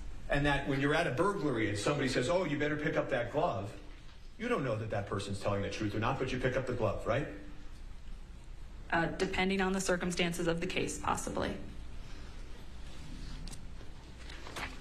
And here, a retired member of law enforcement walks into the precinct who's known to law enforcement, who turns in the matching ammunition, who tells you it's involved in the case, where there's tons of corroboration, both by what he provides and the history that law enforcement knows about this man, and you put it under a different case number, right? I'm sorry, what was your question in that long statement? You put it under a different case number. Yes, as I was instructed to do so. Okay, so you need to finish up so that Ms. Morrissey can cross-examine. Yeah, I'm trying to review this in real time. So I will pass the witness.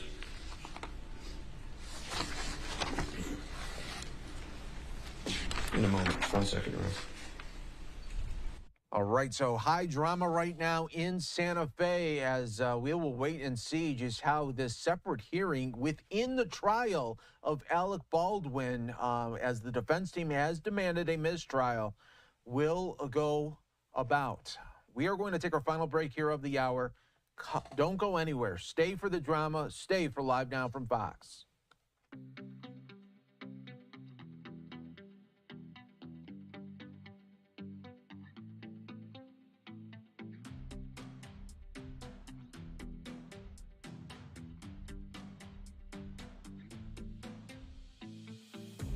All right, before and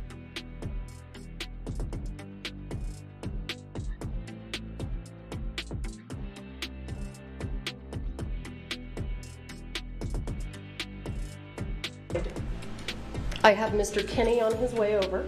He'll be here any minute. We intend to take testimony from him. I also intend to take testimony from Mr. Bowles. Here's what we're going to Judge, I have to make a record, though. Well, just a minute. Okay.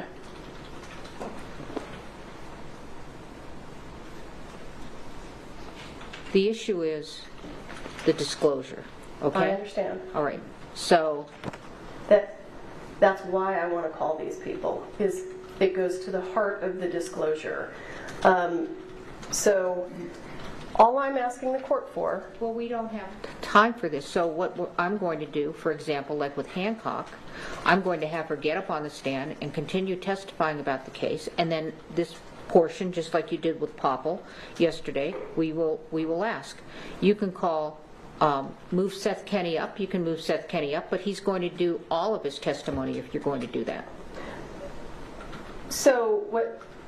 But here's the only thing I'm trying to do, and I don't mean to be frustrating. The only thing I'm trying to do is make sure that if this court grants this motion to dismiss, that I have made a full record, and I am entitled to do that. So I am getting my witnesses over here so that I can make a full record on this issue. Well, what's interesting to me, to be quite honest, is that yesterday you didn't even want to do a written reply. You wanted to just give an oral response. I never saw these. I've never seen these, and I never saw the report. I have absolutely never seen these until this morning. All right. I've never seen the report until So this ask morning. questions of this witness, and then you can line up your witnesses, and I'll see. But we're going to go with Hancock after this. Ms. Popple,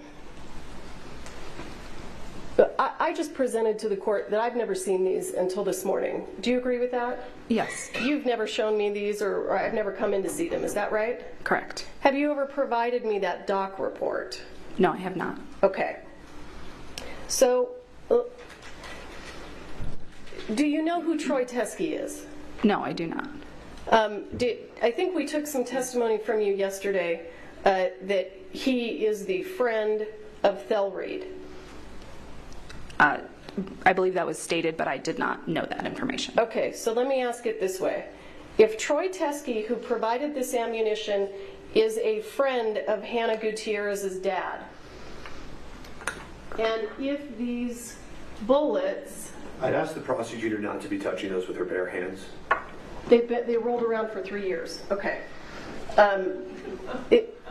If these bullets match the ones that were on the set of Rust, is that evidence, additional evidence, that Hannah Gutierrez provided the live ammunition to the set of Rust?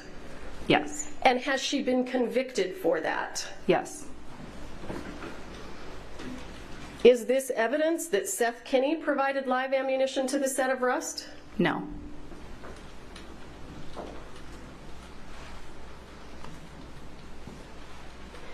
So let me ask you, Ms. Popple, if you buried it, how did the defense attorneys know to cross-examine you on it yesterday? I do not know. Do you have any idea when the defense attorneys learned about this ammunition? No, I do not. Do you know who they learned it from? No.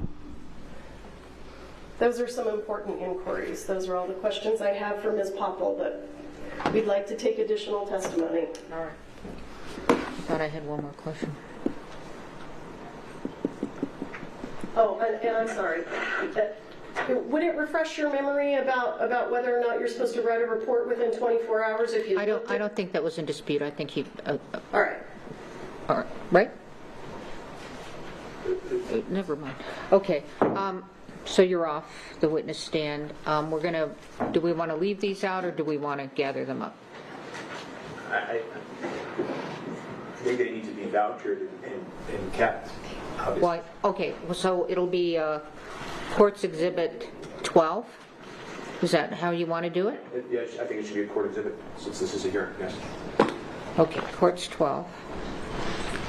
And my only question is, do you want them back in the... Do you plan to examine anybody with these? They have to be to get to the courthouse if we can, yes. Well, she divided them all up is my only point. So is she going to keep coming back and dividing them up, or what are we going to do? I think yesterday there was some testimony that I think was frankly just misleading, that none of the... No, this is my question. Yes. You all, okay.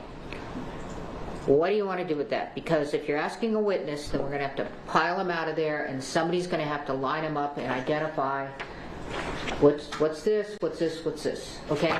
So do you want them staying out like this, or do you want them in the bag?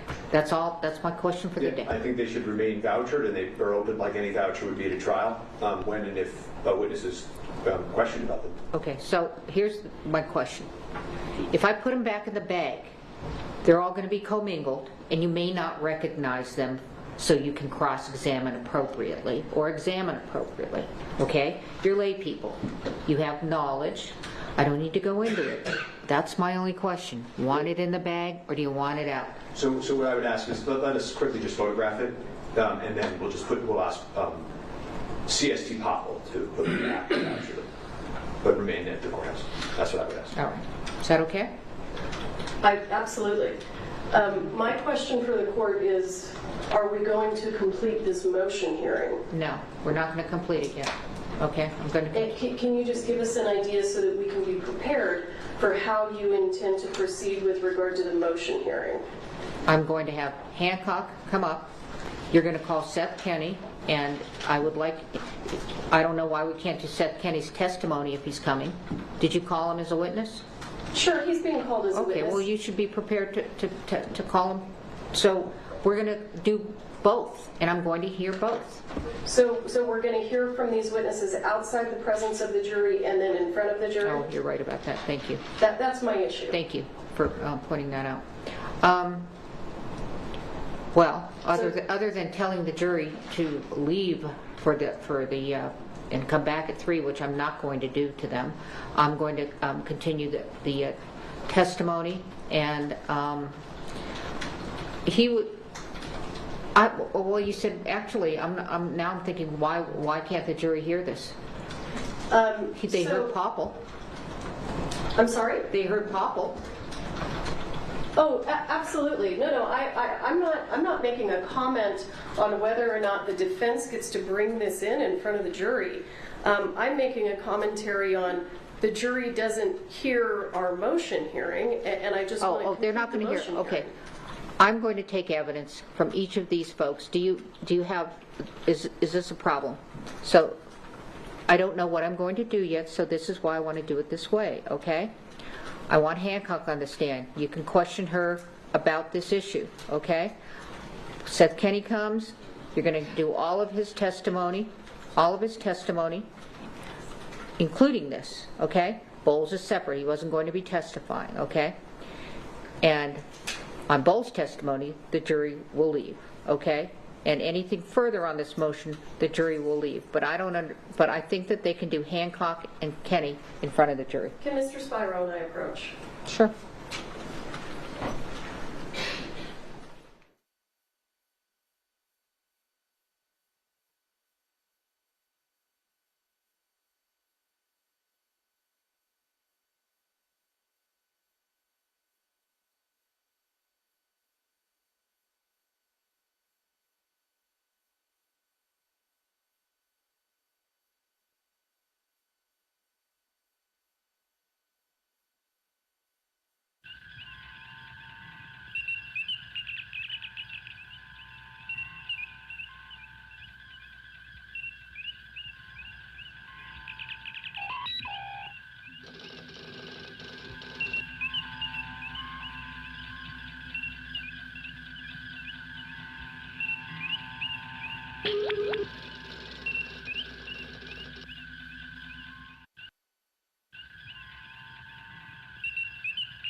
Tell Steve to bring the tray. Yes, sir. Yes, ma'am.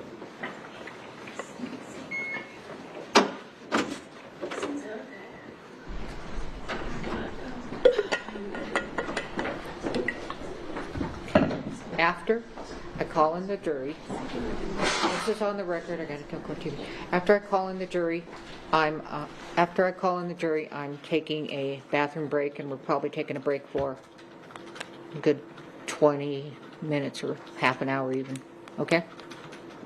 Just want to settle.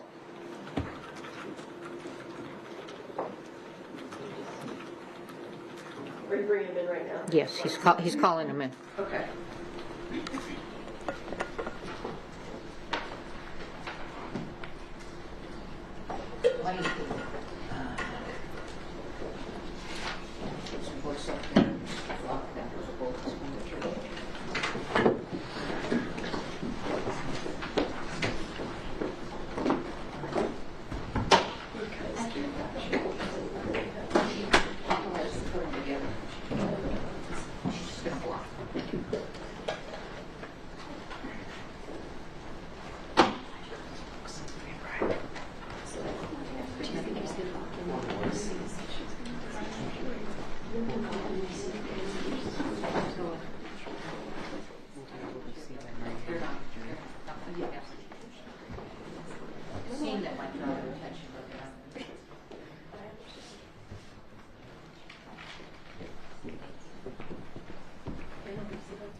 we are off the record until we get back on the record with the jury.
All right, you may be seated. We're on the record. Jury, thank you for coming in. I'm going to recess you for the day. I'm sorry. Trials are fluid. It's not something we predicted, okay? So if you all can return at 8:30 tomorrow morning.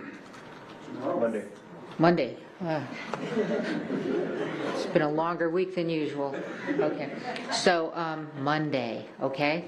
So have a great weekend. Please don't talk among yourselves or anyone else about the evidence received here in court. Don't read any accounts. Don't do any research. Don't go on Google, etc., etc. Okay? Thank you so much for your patience. Appreciate it. I'll rise to the jury.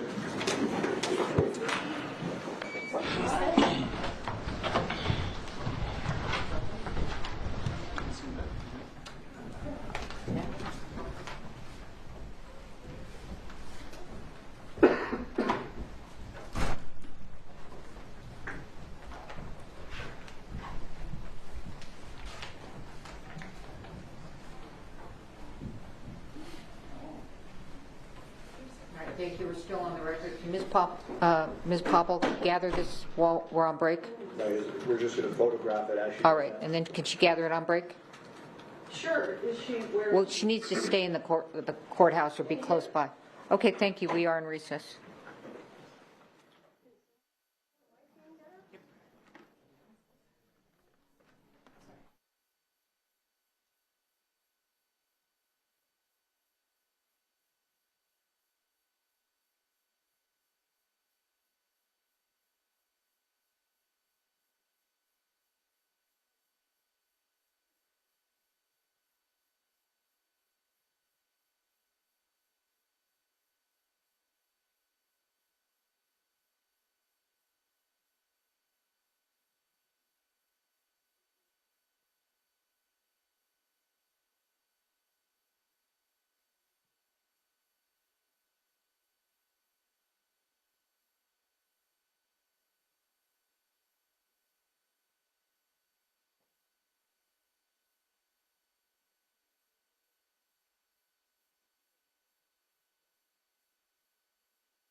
That motion was not posted on the court website until after everybody arrived this morning. So we're all sitting in court like, wow, these are things we've not seen before. I've seen judges come off the bench for some things. I've never seen a judge sitting here saying, get me the box of evidence, get me the bullets, get me Popple. I want to hear from Popple. You know, cutting open the evidence envelope. We're all sitting there watching this. Like, what is going on? She's putting on gloves. She's coming down off the bench. Alec Spiro's putting on gloves. They're looking at the rounds. The judge is questioning Marissa Popple. I mean, it was all so wild to me. I've seen a lot of things over the years. Michael Bryant, I know you've seen a lot of things in your time too. I did. Luckily, I've never quite seen something like this. I'm glad I brought my gloves because I wasn't sure. Maybe it might become necessary. Yeah, I've never. Are you feeling left out? Yeah.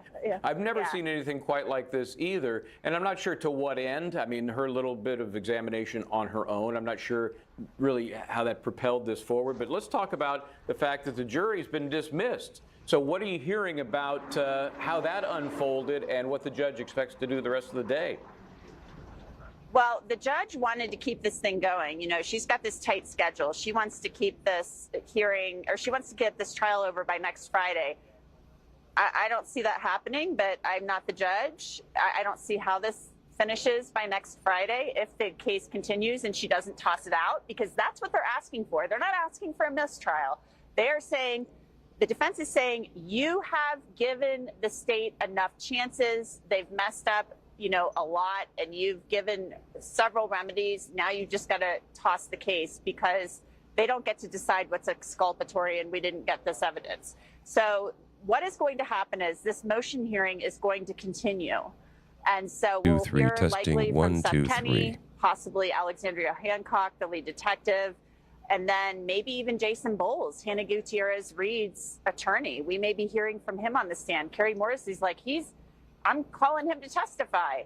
So he might be on his way here to the courthouse from Albuquerque. We'll just have to wait and see. But that motion hearing is continuing. The jury will return on Monday morning at 8:30. The judge doesn't know what she's going to do yet. She has a big decision to make. And she was kind of nodding her head in agreement at times with the defense, which I found very interesting. Also, I want to let you know, Michael, after the judge dismissed everyone, Alec Baldwin and his wife and his family were walking out of the courtroom, and Hilaria Baldwin had a pretty big grin on her face. So she seemed pleased. And then I saw Alec Baldwin and his sister and brother kind of huddled down by the restrooms by a window, and it appeared he was kind of trying to explain to them. I mean, I saw them from a distance, but it looked like he's talking to them and maybe explaining what was going on, because you know they're not in the weeds in this. They're family members, so that's what I observed. I mean, you know, we can see more animatedly than usual the defendant, so he's excited about what seems to be transpiring. And if you bring a motion to dismiss in the midst of a trial, it's effectively a mistrial. It's not a pretrial proceeding. So tell me this: there's also some rumblings about the prosecutor Morrissey hand signaling to witnesses to help them kind of maybe answer questions. Did you get any sense of that from inside the courtroom? Yeah, I didn't. I kind of did not pick up on that. So that was an allegation that was made. I didn't see that. I didn't kind of pick up on that. So I don't really know what to say about that at this point in time. But if that is actually happening, if she is indeed signaling to people, that's not cool. You know, I mean, I don't think that should be going on if that is indeed happening. Let me ask you this, because it relates to this question. You know, the judge has asked for a very specific procedure to discuss objections, and we know speaking objections are very straightforward. Objection, hearsay. That's not a speaking objection. That's legit. But if you say objection, hearsay, because what he said to him doesn't really, that is a speaking objection. So she is calling for these sidebars anytime it strays beyond just stating the grounds for the objection. And it seems to get a little clunky. Sure. Do you sense that the jury is a little, annoyed by the stop-start of that process? I think that they've seemed a little bit frustrated at times, but this is also a jury. We have a lot of older people on this jury. Maybe they are understanding that maybe things are going on that they can't be privy to. Not everybody on the jury is older, but we do have an older jury here. A lot of the people appear to be at least in their 50s and 60s, maybe even 70s. And we do have some younger people too, but they seem to be paying really close attention and they're taking a lot of notes. But yesterday there seemed to be a lot of sidebars, and I think that really can interrupt the flow of things, and you might kind of lose them at points. But they are paying very close attention. Oh, that's good. I mean, obviously the first week, and they're, let's face it, a little starstruck. There he is. There's Alec Baldwin. But yeah, that stop and start, it's annoying to be honest, for the attorneys, for everybody in the courtroom, and most importantly, for the jury. Okay, so Hannah Gutierrez-Reed, the star witness, no, she's not going to be the star witness. What do you know about the back and forth behind the scenes on that deal? I don't know if there is anything going on behind the scenes. I was kind of wondering, is there something being hammered out behind the scenes to get her out of prison? That was my thought. Now I'm thinking maybe that is not what is going on. I'm getting indications from her lawyer that she's going to plead the fifth. So why even call her? She's not going to cooperate. And then we were kind of talking amongst ourselves earlier, Rich Schoenstein and my producer, Misty, right? And a bunch of us were discussing this, that maybe that if she pleads the fifth, it makes her an unavailable witness. There was a motion hearing a few weeks ago in which this was discussed, and the state wanted to grant her to be granted immunity. And the judge says, I'm not granting her immunity. She's already indicated she's not cooperating with you. So I'm not doing it. So she's going to be an unavailable witness. You need to prepare accordingly. So is this part of the process where she would plead the fifth and then become unavailable, and then maybe they can get some of her statements in? We're still kind of going over those exceptions to the hearsay rule here in New Mexico to see whether or not that's a possibility. But I have talked to one defense attorney here in New Mexico who said, yeah, they could try to get some of her statements in that way. Yeah, every state is very different in what they determine to be unavailable. So that drama within the drama continues to play out. So thank you for that update, and Jeanette, and for keeping an eye on this thing. I think you're going to be busy today, even though the jury has the rest of the day off. So thanks for checking in. We will hear more from you as this develops, and we appreciate it. Thank you. Thanks, Michael. You bet. Okay, let's take a break here. We'll get back into that hearing.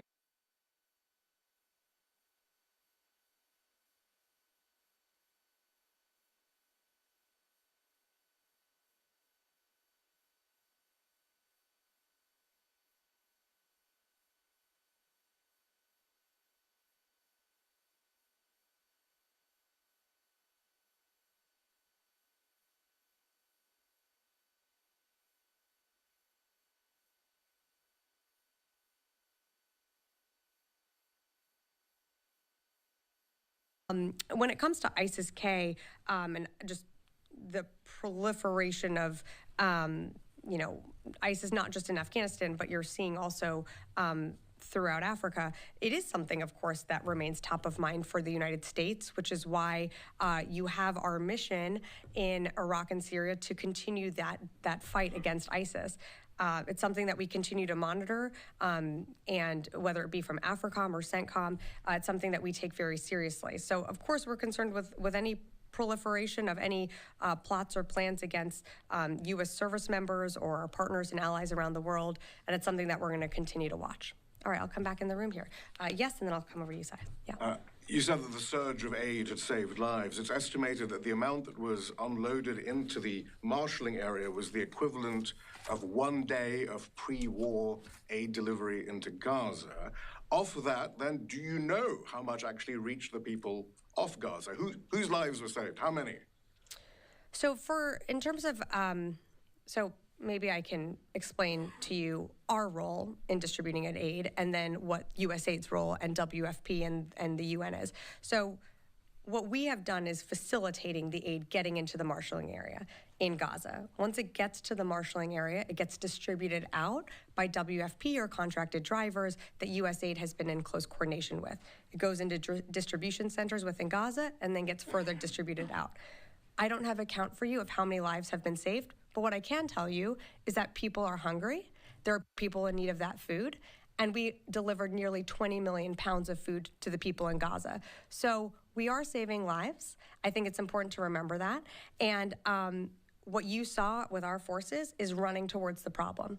We created a solution. We believe it was a success. Just one other follow-up. Did anyone at the Pentagon research summer Mediterranean sea conditions before embarking on this project? There's a sense that you were taken completely by surprise, and in fact, the JLOTS is completely unsuitable for the conditions off the coast of Gaza.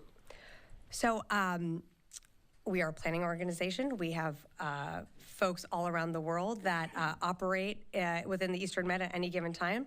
Of course, we are aware of the sea conditions within the Eastern Mediterranean. We are not shying away from the fact that there have been higher sea states that have at times disrupted delivery of aid and have made it harder to get aid in. But again, I would say to you, and on some of these questions, to do nothing would have been a failure. To be part of a solution, that's success. And that's what you saw with our personnel delivering that aid into Gaza. Well, there'll be an inquiry now as to where this $230 million of taxpayer money actually feeding people who needed it whether most. it was worth it, and the decision-making process. Yeah, Aaron, and then I'll come over here. I think it was worth feeding people who needed it most. Yeah, all right. Yeah, Aaron, and then I'll come over here. I believe it was a total of 20 days since it was anchored on in mid-May. That it's taken food off of the pier and delivered it onto shore, 20 days total. Mm-hmm. Well, two separate things. So the functionality of the pier, it's been operable for about 20 days. You have to remember that aid started to move when we moved the pier back into a few weeks ago back to Ashdod.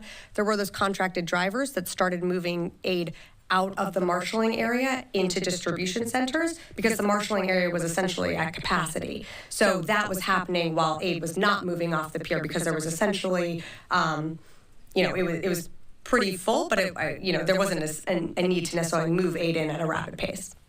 Great, yes. How does the Department of Defense of the United States see the current security situation in Western Balkans, primarily, and Kosovo and Metohija? In this sense, how does Washington see military cooperation and communication with Serbian authorities about the preserved stability and security partnership and the prospect for improving cooperation? First, I should have said welcome. I believe we have some folks joining us from abroad, and I'm sorry, I didn't catch your name. Marko Ivas, Serbia. Okay, thank you, and thank you for joining us today. So, look, we acknowledge that our two countries, there's been increased mill-to-mill cooperation and are on track for over 100 military-to-military events in 2024. That's a nearly 25% increase. Can't you set Kenny's testimony if he's coming? Did you call him as a witness? Sure, he's being called as a witness. Okay, well, you should be prepared to call him. So we're going to do both, and I'm going to hear both.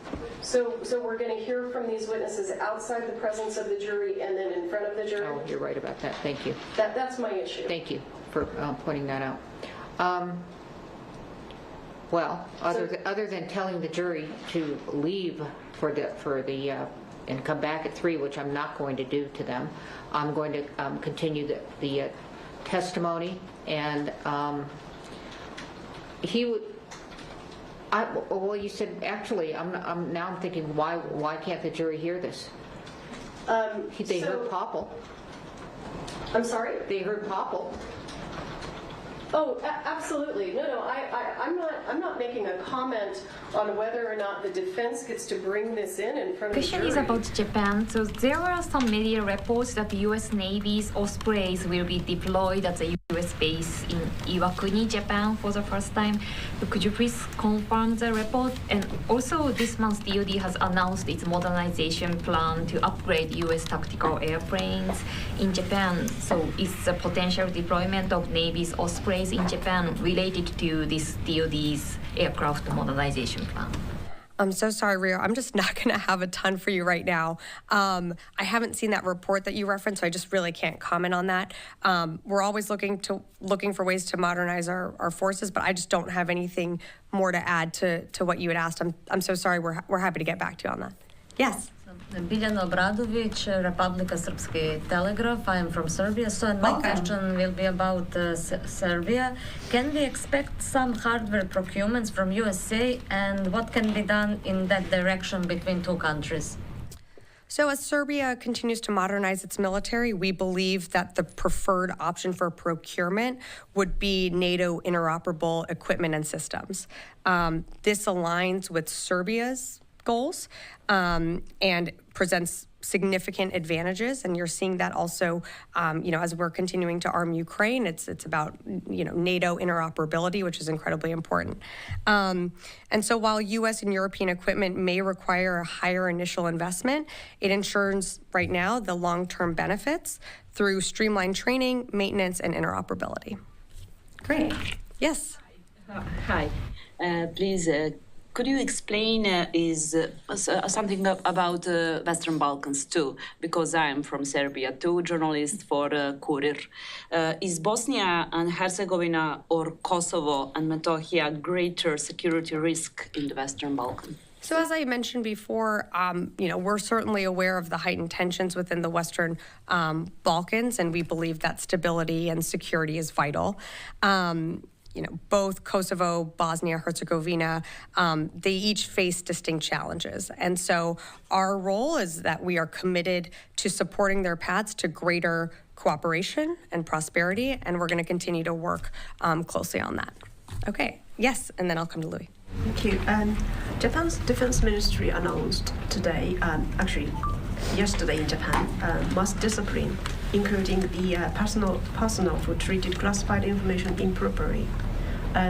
Is there serious concern in the Pentagon, especially when U.S. and Japan have been trying to construct a robust system of information sharing?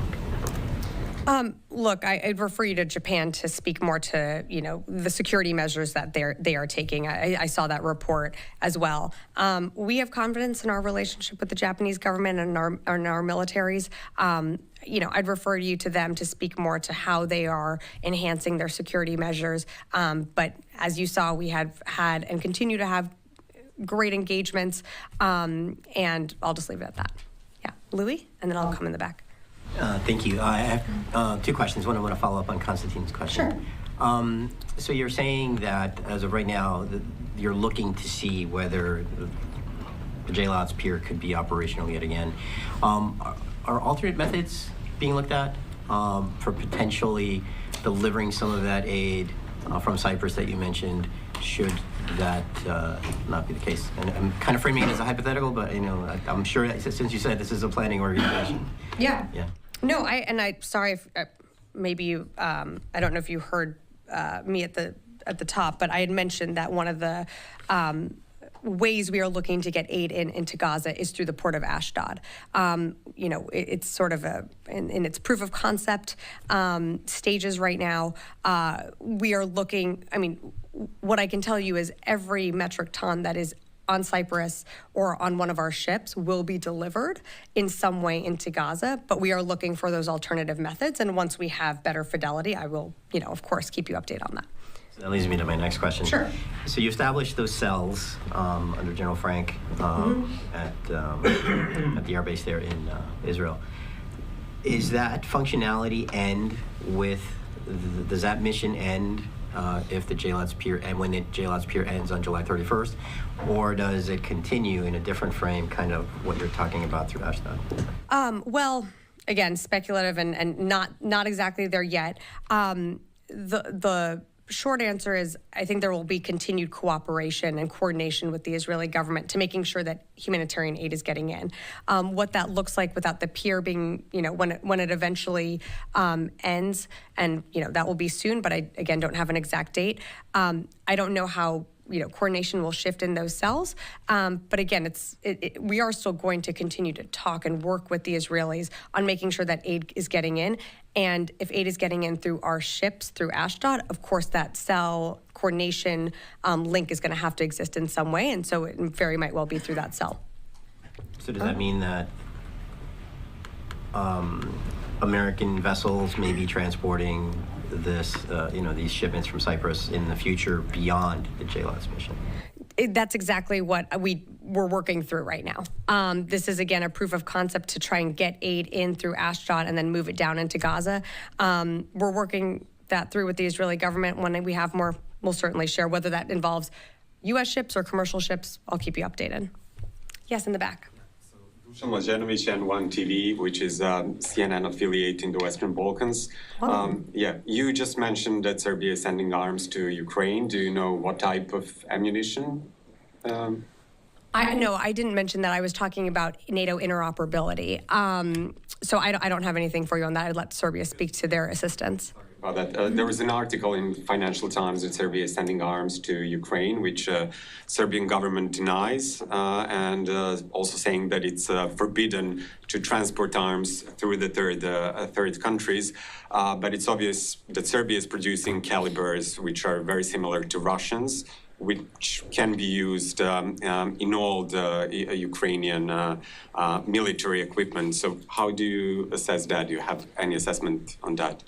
So appreciate the question, but that's really something that the Serbian government would have to speak to. I am not, as you are here in the briefing room, I am the spokesperson for the Department of the Defense today, up here answering your questions. I would just have to refer you to the Serbian government for more on that. Did I see one more? Yes. Thank you. U.S. Secretary Blinken announced on NATO summit 2 days ago that first F-16 are en route to Ukraine. Can you confirm that? And how many planes we're talking about? I mean, I certainly can. The Secretary of State confirmed that. I'm just not going to get into specific numbers. I would certainly let the Ukrainians speak to that. And when they are in country, that's always something that we've traditionally done with any presidential drawdown package. We announce some of the equipment, the systems, the capabilities that we are sending, but we do let the Ukrainians speak to when they are in country, as that is an operational security consideration that they have to take into account. And so I'd refer you to the Ukrainians.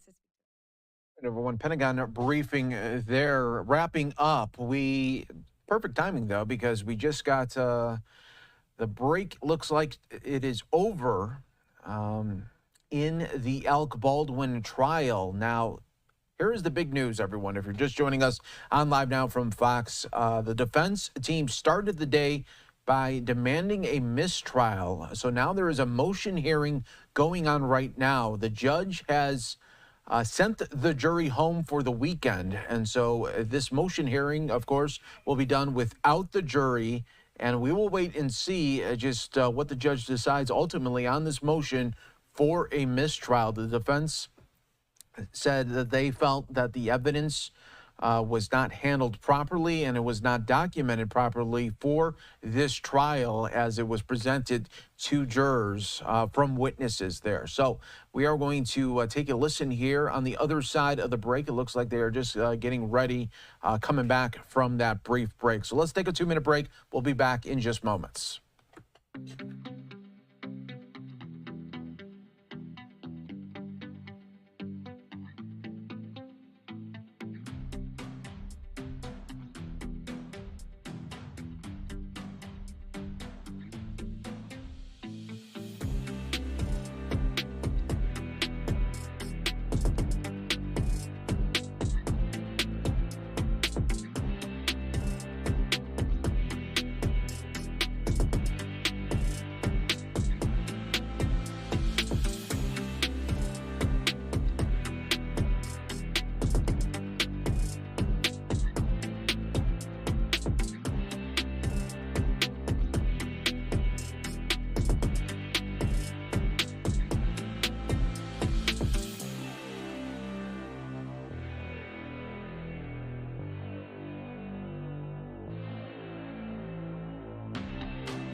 Welcome back, everyone, here to Live Now from Fox. I'm your host, Mike Page. Always great to be with you as we continue to track the very latest here in Alec Baldwin, day 3 of this trial. And it really wasn't a day 3 at all for the jury. They did not see one witness on the stand today, as right before the day 3 was about to begin, the defense had a motion for a mistrial. They feel that some of the evidence, particularly the bullets as evidence, was not properly documented, and they had an issue with that as it was described to the jury as well. So right now we are seeing the jury. They are gone for the weekend. Right now, this is what you will be seeing now. Sidebars continuing with the judge.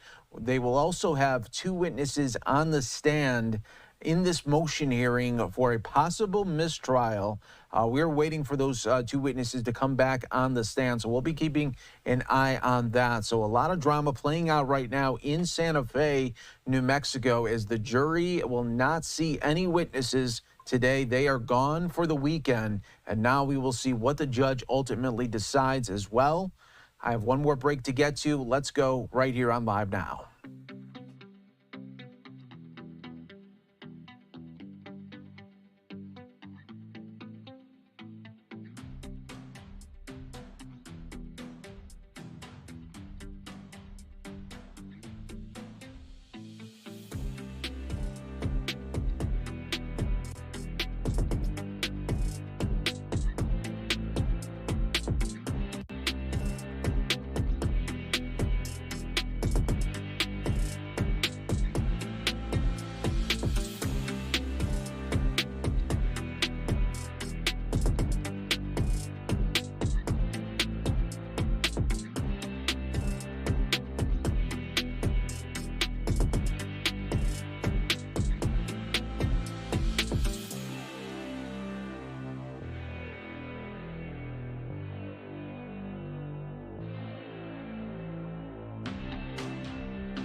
All right.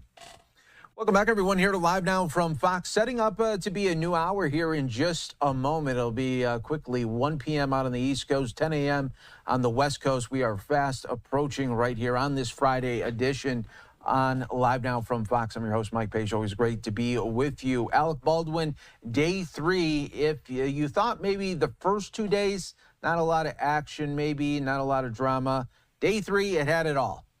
And it had so much that the jury is now home for the weekend there, as the judge dismissed the jury as the defense filed a motion for a mistrial. And this is a live look right now in the courtroom as they are both prosecution and defense doing this sidebar and really trying to maybe map out what the rest of the day will look like, as the defense putting that motion in for a mistrial on the grounds there of evidence that they felt was not properly put in and properly documented, not only for this case, but the way it was presented to the jury as well. So we'll continue to wait on this and see what the action continues to be inside. Once they do get a witness on the stand for this motion hearing, we'll bring it to you here on Live Now from Fox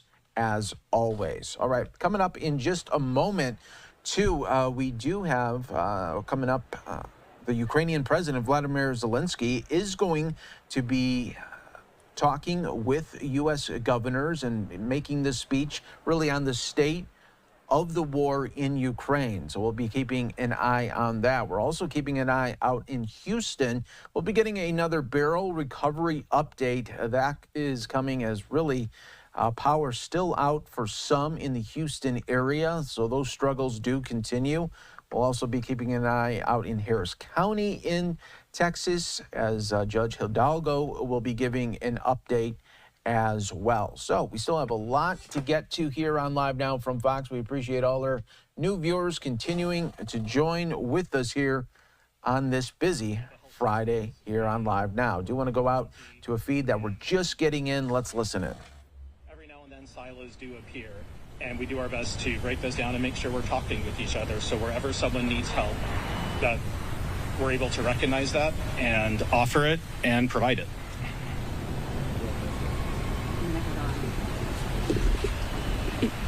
This is one of the reasons that I want to do this partnership, because addiction is very hard to break, that cycle. And when people are resistant to addiction service treatment, imagine the one moment they have in their lives when they have survived an overdose and they wake up in an emergency room. That is the crucial moment you have, the window into their lives to get them into treatment. And for so long in this city, we haven't given the resources that our health partners need to have someone at that bedside at that crucial moment. So that's what this partnership will do, is folks who realize they nearly died. And right there, somebody will say, hey, before you leave the ER, we want to talk to you about Suboxone. We want to talk to you about treatment options, because that's the window we have to service-resistant folks. Uh-huh. Let's talk a little bit about what this specifically looks like. I mean, is this going to be a warm handoff to a bed? How many people do you expect you'll be helping? How does this look like on the ground? I will let Stephen Coe answer that question, specifics. Yep. Let the professional answer that one.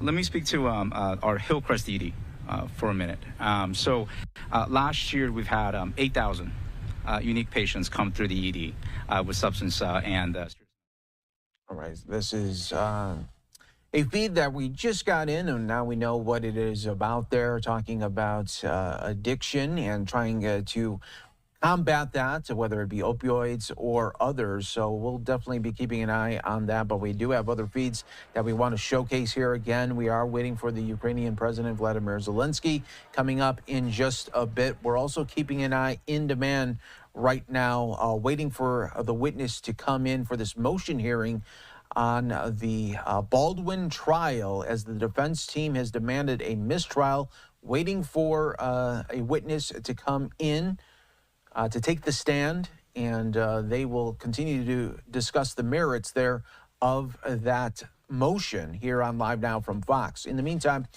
do want to take you out to the United Nations for their latest talks on the war in Israel. Strengthening internal review mechanisms and rigorous vetting of staff members. We expect swift implementation of this plan and call for rapid clarification of the most recent allegations. A total of 3.4 million euros is budgeted for 2024. Part of the Austrian funds will be used for the improvement of UNRWA's internal audit mechanism. Another significant component forms our multi-annual agreement for UNRWA's health program in Gaza in order to enhance predictability and long-term financial programming. Much work lies ahead for UNRWA to effectively implement the many measures. A great deal of trust has been lost. In the medium and long-term, cooperation with UNRWA can only continue if the reforms produced results. All right, everyone, we just got notice here of a new feed that just popped up. It is live, so we are going to go to it. Fort Bend, Texas, talking about the barrel recovery from the storm earlier this week. 2,842 families without power, and that is coming from 353,292. So that means we came a long way. Fort Bend County is operating 2 shelters, one in Fairground that currently have 73 individuals, And also there is another one in Richmond area, Attack Poverty Shelter House, 17 people. This numbers constantly changes. Yes, ma'am. Buenos días, les habla el juez del condado, Katie George, para darles una actualización en los esfuerzos de recuperación del Centro de Operaciones de Emergencia del condado. Hemos tenido un gran progreso. Sé que la mayoría de las personas están preocupadas por el tema de la energía eléctrica y queremos darles una actualización que el Center Point ha dado unos nuevos números. Todavía hay 52.842 personas sin energía, pero ha habido un gran progreso, puesto que originalmente eran 353.292 personas. Estamos operando 2 centros de refugios en el condado. Uno es en el Fairgrounds. Ese está operativo, actualmente tiene a 73 personas. El otro es el Attack Poverty Shelter, que tiene a 17 personas. Estos 2 centros, estos números están constantemente cambiando. And as also I mentioned before, there are numerous schooling centers throughout the county, operated by the county and also with our partners. Above and beyond, there are numerous schooling centers with local non-profits and all still exist. But one we are directly involved in is Fairground, Attack Poverty in Rosenberg, River Point Church in Richmond, Fresno Fire Station ESD 7, Mark H. Chapman YMCA Katy, Fort Bend County, many of Fort Bend County libraries, and also we have 4 coach buses we are using as mobile cooling centers, which is stationed in Katy, Sugar Land, Missouri City, Stafford. The information has been provided on social media and our website, so on and so forth. También estamos operando varios centros de refrescamiento. Estos se encuentran en los Fairgrounds. Hay uno en Attack Poverty en Rosenberg. Hay otro en River Point, en la iglesia River Point en Richmond. También en la estación de bomberos ESD 7 en Fresno. También el centro YMCA Mark A. Chapman en Katy. También en las librerías. We'll keep an eye there in Texas, as this is Fort Bend County, given their latest assessment of Hurricane Beryl that came through and really did a number on the amount of power outages. At one point, there was more than 2 million people in Texas without power. So we'll be keeping an eye on that. Take a 2-minute break. Stay right here with us on Live Now.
And we are back here for you on Live Now from Fox. Do want to take you out to Fulton County, Georgia, getting an update on the situation where they have been dealing with jail deaths for quite some time. They've had an independent investigation. Now we are learning a little bit more. Let's listen on Live Now.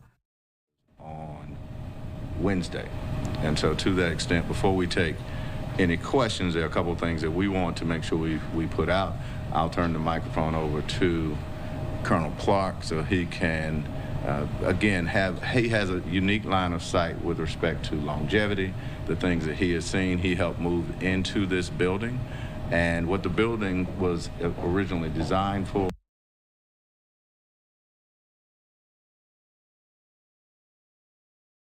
Our community and law enforcement.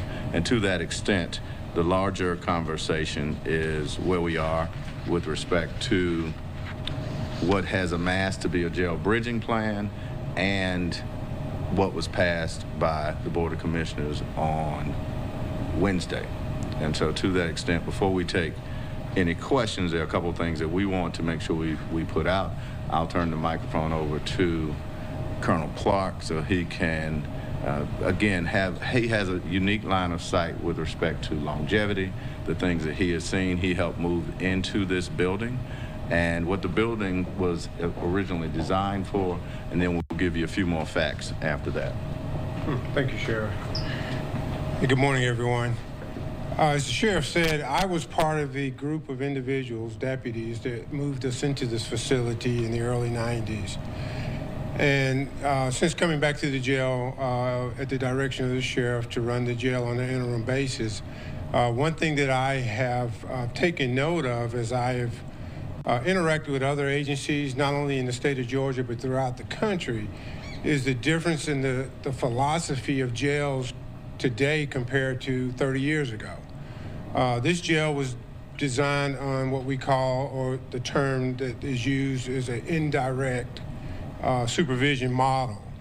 And indirect supervision is just that. You have multiple individuals that are indirectly supervising the inmates, and it's a human resource intensive process.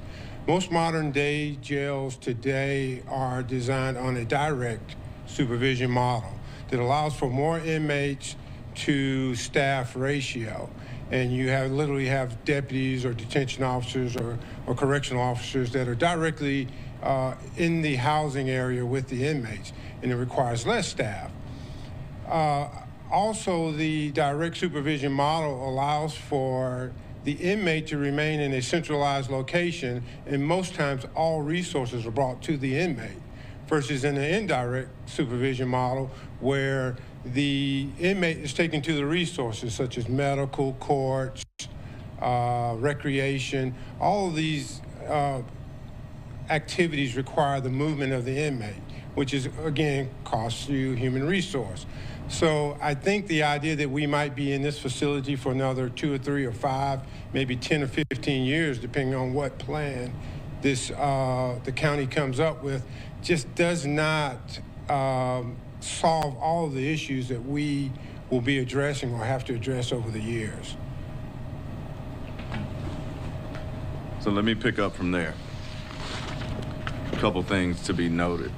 First is that the county is responsible for the maintenance of this facility. While we oversee it, ultimately the county funds the actual maintenance, and what it looks like is $300,000 a month. We've had, since May of last year, nearly 15,000 work orders just for this building alone. The building, the infrastructure itself is out of date. The materials that were used are no longer used in building a facility of this magnitude. And keep in mind, the county commission, the Board of Commissioners, actually funded a 15-month, $1.2 million jail feasibility study. That study actually shows that 80% of the building is out of life cycle. Just last night, we had 2 attorneys stuck on floors because the elevators don't work. Right now, we're averaging 1,500 work orders a month, and that simply says that 55% of the time the building is not functioning the way it should. And what's happening is much like the Department of Corrections, and we've done the research, We have a more violent element, more violent residents that we take care of. And as such, the building is being weaponized. And so to that extent, that is why I have been steadfast about the need for a replacement facility. In and of itself, we are going to spend over $1 billion or $2 billion over the course of 3 to 10 years having to continuously refurbish this facility. So we've had a jail blitz project. Many of you will have an opportunity to see that here shortly, where we have continuously started to upgrade some of the facility. But again, keep in mind, this project is really putting a Band-Aid on open heart surgery. So from this point, I'll take any questions. Well, how could these renovations help? This $300 million worth of renovations to the building, that's not nothing.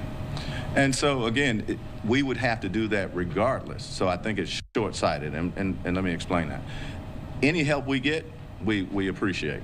So we have a jail blitz project that's underway, and you'll be able to see some of that shortly. $300 million is not a small price tag. However, it's not going to happen tomorrow. And so as you listen to the Board of Commissioners, this is a planned out process that will extend to 2026. We need help immediately. We will still have to outsource detainees to make this particular project, as seen by the Board of Commissioners, happen. We're still going to have to function, but it's even more short-sighted because it does not take into the growth of the county. It does not take into the rise in crime as a whole. And so ultimately, the jail feasibility study did. And it was a 30-year project that we won't have to revisit this for 30 years. If we took the original course of actions, we would not have to revisit this. If a renovation project does happen, would you have to, I guess, relocate detainees? And if so, have you thought about where would you relocate them? So we're already relocating detainees. Okay. So we outsource to the city of Atlanta, we outsource to Cobb County. We're renovating now. We have, and you'll be able to see this. All right, everyone, we do want to go out now live right here in Washington. We are getting Ukrainian President Vladimir Zelensky will be addressing U.S. governors at this summit. Let's listen on live now. Thank you so much, Governor Cox, esteemed governors, and all present here. First of all, thank you very much for the invitation, and thank you who really cares about protecting life. These days, I have been in Washington. I visited the Ronald Reagan Presidential Foundation, and I was in the United States Congress speaking with representatives of both parties in both chambers. And I was at the White House and the NATO summit meeting with the President Biden. At each of these meetings, I thanked America, all our friends in America and all Americans who support Ukraine, our people, our freedom, our independence in this terrible war started by Russia. Thank you so much for your support.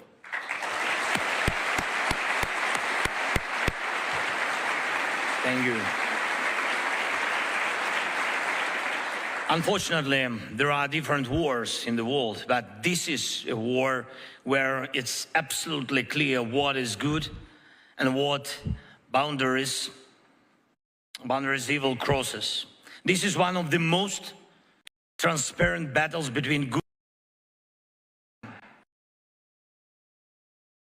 and nothing wrong before God and people, and all the pain our country suffers is only the result of Russia's criminal actions and sick desires, only its unprovoked and unjust aggression.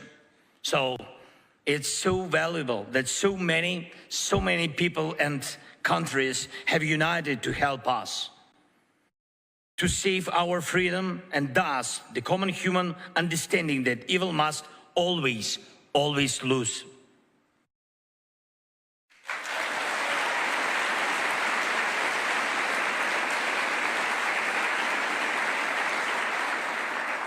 What else would our world rely on if evil did not lose and if good people did not unite in battles against what threatens any life and any values? Of course, everyone does what they must. And I have said many times that we do not ask the United States and other partners to fight for us. We do not ask for your boots on the ground. The only thing we ask for is sufficient support, air defense systems for our cities, weapons for our men and women on the front line, support in protecting normal life and rebuilding. This is all we need to withstand and drive Russia from our land and to send strong signal to all other potential aggressors which are watching. And we truly receive such support, and I'm grateful for this. Thank you again. Thank you. And yes, we receive it from American friends, from dozens of countries. Of course, Americans' leadership is indeed felt. And we receive it from many just ordinary people, communities, companies from different parts of the world, and everyone who does not remain indifferent truly protects life. As it has been said, the one who plants and the one who waters have one purpose, and each will be rewarded according to their labor. Today, I especially want to personally thank you for your support, the state of Utah, other states, many American hearts, and many American communities, all those who do not want and will not allow evil to prevail.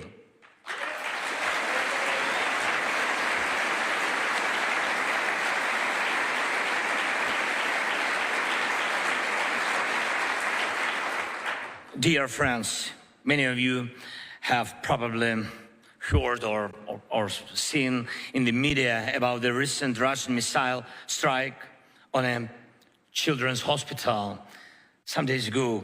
And this direct hit on one of the hospital buildings, and this could not have been just a coincidence. Children who, with the help of doctors, are trying to overcome terrible diseases such as cancer and heart diseases, found themselves on the street amidst ruins, and some were trapped under the debris. The hospital, the name of this hospital, by the way, Okhmadit, one of the best children's hospital, not only in Ukraine, but in all of Europe, was significantly damaged. And we are now working to quickly restore its operations and ensure that children can be treated in other hospitals. Cancer does not wait for the Russians to stop bombing our cities. And children need treatment, need it now.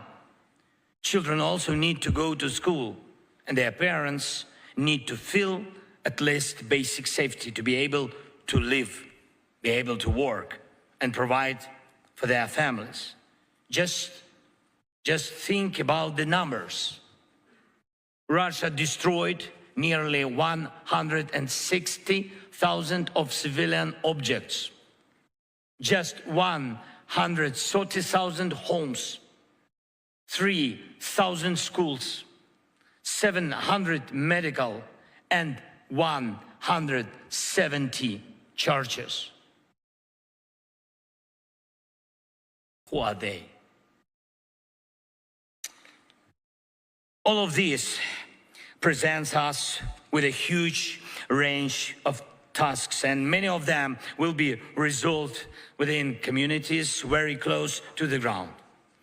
And that is why we so deeply appreciate when our friends from around the world come to Ukraine to see everything for themselves, of course speak speak the truth about what they have witnessed, help rebuild all that is very necessary for a normal life, and personally tell everyone who has not seen such a war that good must always triumph in war. To make this happen, to ensure the true victory of good, your voice, each governor, each community. Surprise. So, Catherine Lizardo is here. Dave Ehrenberg's with me on set. Dave, when we see this witness testify, give me your thoughts on her as a witness, credibility, talking about procedure. What are your thoughts? Credibility is in the eye of the beholder. I think she looks credible. I mean, she doesn't have an axe to grind here. She's just But she could be challenged. She's like, you guys screwed up. That's what's going to be coming at her. Sure. Screw up is different than nefariousness. Was it intentional? Because that's the difference between getting yelled at by the judge and getting a case dismissed. If it's just an accident over something that's not even material evidence, then they're going to survive this. If it is something that is proven to be, insidious and nefarious, to use some good SAT words, then I think the case is gone. But I cannot imagine a high-profile case like this, that this is a big conspiracy to hide evidence that really isn't even that important to the case. So, Catherine, let me get back to the crux of the case. Here's my closing argument. It takes 15, 20 seconds for Alec Baldwin to look at that gun when it's handed to him as a cold gun and confirm whether or not it is cold. So, ladies and gentlemen of the jury, is 15 seconds of Alec Baldwin's life more important than the life of Helena Hutchins? That's all he had to do to prevent this tragedy. How do you work around that if you're the defense? Honestly, if I'm a defense, I'd really have a hard time arguing against that, because I agree with you, Michael, in terms of that 15 seconds. And on top of that, cardinal rule for handling gun is not to point the gun at any person at all, whether or not you believe there's a blank ammunition, whether or not you feel there's an ammunition at all in there. You do not point it. Now, we were talking about this is a movie set, and that is usually done. But it's my understanding that when he pointed at Hannah, it was not during a rehearsal or anything like that. That's what the prosecution is trying to argue. So we will hear more evidence about that to prove that that was the case, that this happened when he was ignoring safety, gun safety issues, and was just reckless in handling the gun, that eventually killed I'm sorry, I couldn't say her name because of my accent, but eventually killed her. And so that's the issue here. Yeah, and I think, we can circle back to the whole prosecutorial issue where the indictment was flawed, and that's why there's no evidence allowed in regarding Alec Baldwin as the producer, because the two counts of involuntary manslaughter, they're pleading in the alternative. One is reckless handling of the gun, the other is conscious disregard of the safety of others, but they all relate to him as an actor. So that producer argument was going to be so good in this case, and unless the defense opens the door, he's shielded from that, which is amazing. Okay, let's take a break. When we come back, we're going to catch up as they wait to do the witnesses for this motion to dismiss hearing. We'll bring you up to speed on some of the arguments from that hearing took place a little bit earlier this morning. We'll be right back.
families are under attack, what do?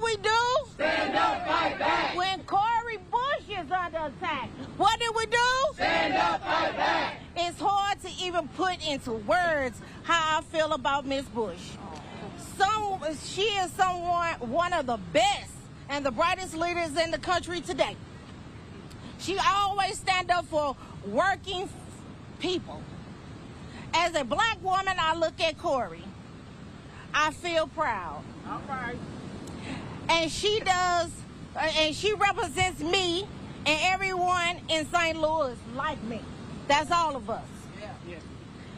And she does it intelligently, sometimes stubbornly, and with a lot of grace. She is me, and I'm her. All right. Cori stood up for the nursing home workers and home care workers early in her time in Congress. We had a town hall meeting with Cori to push for Build Back Better bill. She heard our stories. She probably knew some of them with the career she had before this. And she heard that a current economic with child care and home for all essentials. That's why she stood up for a Build Back Better, not the final watered down infrastructure bill. She wanted to make sure that home care workers got what they needed through the full Build Back Better bill. Right. Unfortunately, a few actors in Congress, like Joe Merchant, pushed for a reduction and fraction bill, and the current economy ended up getting cut. But that's all right. We coming back. That's right. Thank you, Cori, for standing up for the real care economy, for folks can get the care that they need at home. In their communities, we are going to stand up for your side, stand up on your side, Ms. Bush, till that dream comes true. That's right. We have to send Cori back to Congress. Back to Cori, Congress. When working families are under attack, what do? Stand up, fight back. When Cori Bush is under attack, what do? Stand up, fight back. And I'll leave you with that.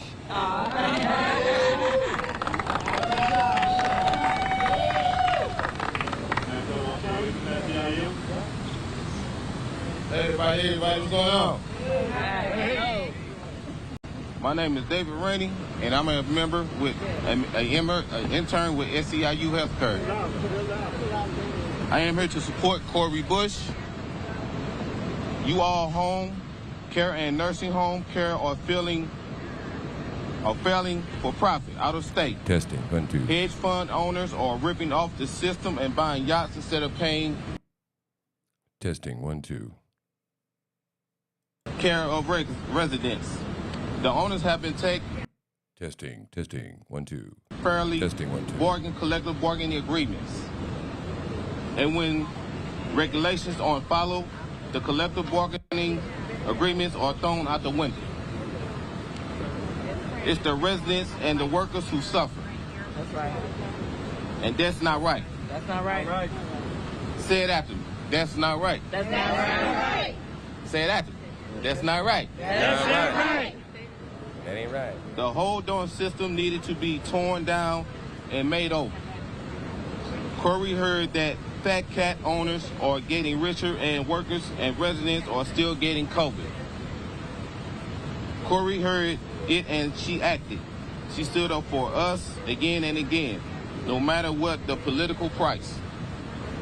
Let me tell you something else. Cori has been with us through the tough times of the pandemic. She made sure that union households who were on the verge of eviction had a home. She made sure that people were not thrown out on the curb with all their possessions, their children's toys, their work uniforms, their photo albums. No, instead, she led a campaign for billions in eviction prevention. And when she gets back to Congress, she will continue to fight for additional funding for affordable housing. There are so many things I could talk about her great work on criminal justice, her terrific stance on the PRO Act, her support for a fair and just voting system. We have to send Corey back to Congress to continue her important work in so many areas.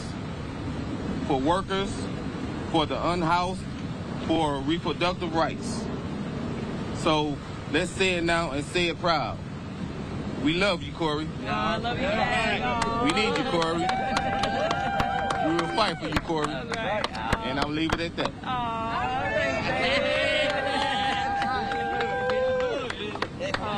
Love you back. All right now, Jay. Come on, Jay. All right. What does democracy look like? This is what democracy looks like. What does democracy looks like? This is what democracy looks like. My name is J.O.Z. I'm the president of the St. Louis chapter of the Coalition of Black Trade Unionists. I'm a 50-year member of Local 92 of the Carpenters Union. I served as an elected official in the 22nd Ward as committeeman and then later as alderman. Sometimes the best man for the job is a woman. Just the other day, I received a phone call from WB campaign asking me if they could count on my vote for him. I replied, I support Cori Bush. That's right. She's the best man for the job. We are in a historical battle for our children and our grandchildren's lives. We need to stay focused to make sure that our voices are heard by re-electing Cori Bush to Congress. That's right. Right.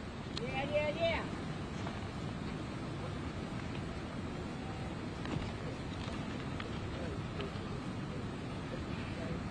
Cori Bush has worked to improve lives. When a subsidiary straw boss of the Balwin Company was attempting to lay off hundreds of workers, Congresswoman Cori Bush came to bat. As mentioned earlier, when hundreds of thousands of homeowners were threatened with eviction, not just here in St. Louis, but across the country, Congresswoman Cori Bush came to the plate. Right. When we talk about our Congresswoman and the 6 other Congresspeople who lodged a protest vote against the infrastructure bill, knowing that the infrastructure bill would pass. Those opponents forgot important points. The infrastructure bill and the Build Back America bill, which would create far more jobs and other quality of life issues such as housing, health care, and education for Americans than the infrastructure bill. The 2 bills were to be a bipartisan compromise, joint legislation to be passed by Congress. The protest vote was because the American people were double-crossed by Senator Manchin and Senator Sinema. So the next few weeks, we must make sure that our voices are heard, and we will not be silent. And we are not for sale. We're going to go out and re-elect the best man for the job, Congresswoman Cori Bush.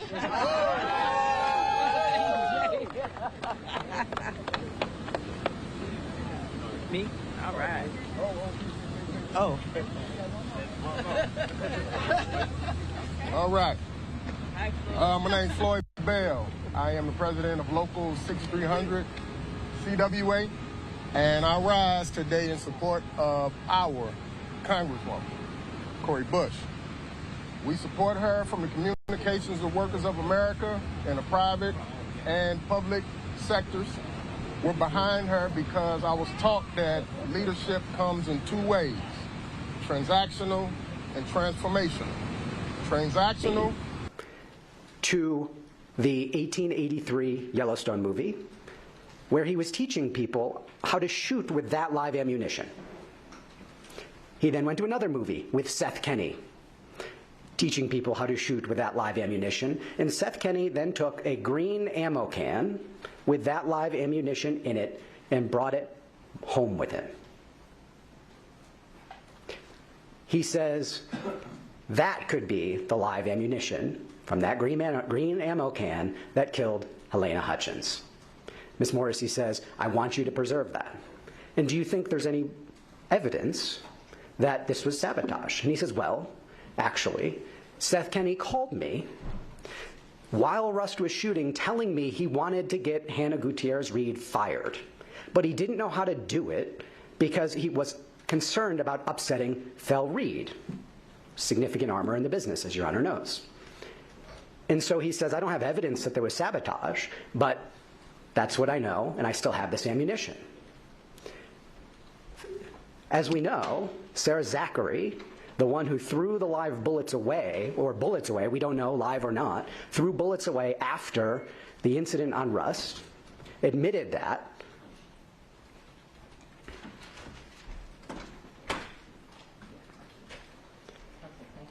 Was on set, texting with Seth Kenney, angry with Hannah, on the license, excuse me, the ATF report for the Pieta that was involved in this accident. She was on set. They were close, we know that. And so Ms. Morrissey says, you hold on to that evidence and I'll come get it, in essence. She never does. November 2023. Fast forward to March 6, 2024. The end of Hannah Gutierrez-Reed's trial. Teskey's in Santa Fe.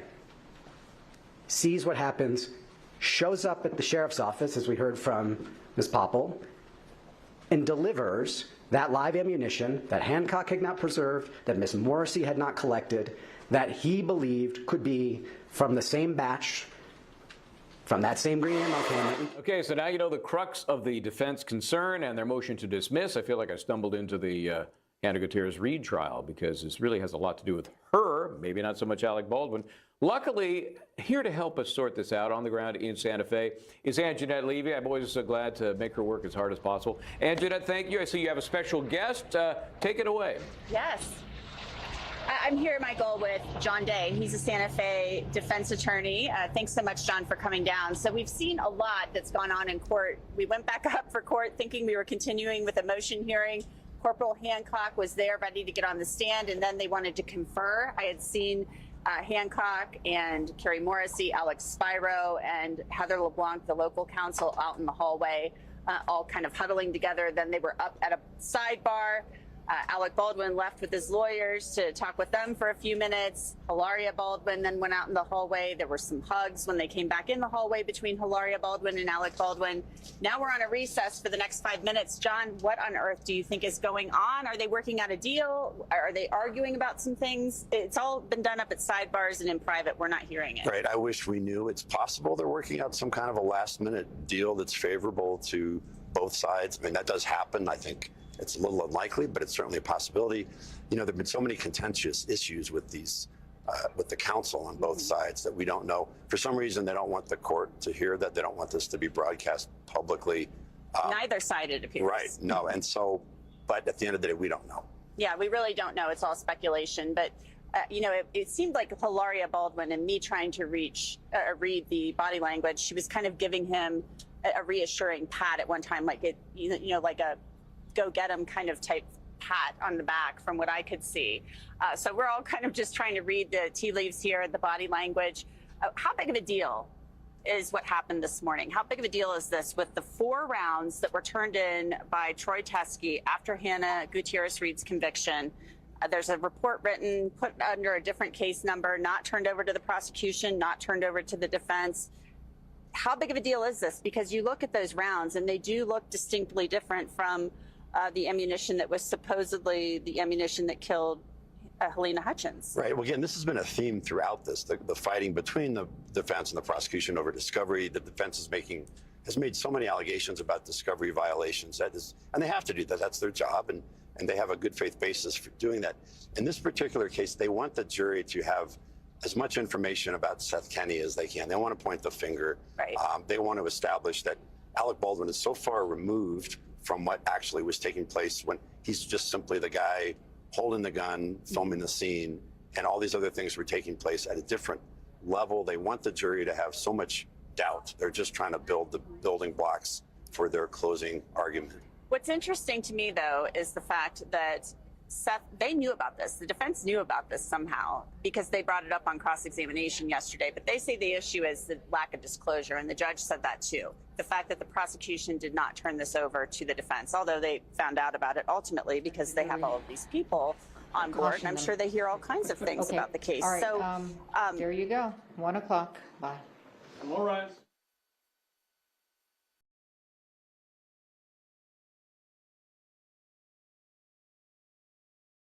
Well, and that's going to be the ultimate issue. Will the jurors believe the prosecution's theory that Alec Baldwin is the guy who was ultimately responsible for looking into that gun, looking in the cylinder, looking to see what was in that .45 revolver and checking each round? Now, is the jury going to believe that? Is there enough to convince them to go into that area where the defense has been, it wasn't his job, and the person whose job it was is doing time? thank you, John. All right, so that's it for now from Santa Fe. Michael, I'm going to toss it back to you. All right, good job, Anjanette and Mr. Daly. Appreciate the insight. Anjanette, keep your track shoes on. I got to get you in and out of that courthouse as this day continues to develop. Thank you so much. Okay, we're gonna take a quick break. When we come back, they perhaps will be queued up after their break for testimony in the motion to dismiss hearing, which has derailed the jury for the day. They're done for the week. They'll be back Monday, and we'll be back right after this.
Welcome back, everyone. Here to Live Now from Fox. I'm your host, Mike Page. Thanks again for being with us here, as always. Do want to take you now out to Houston.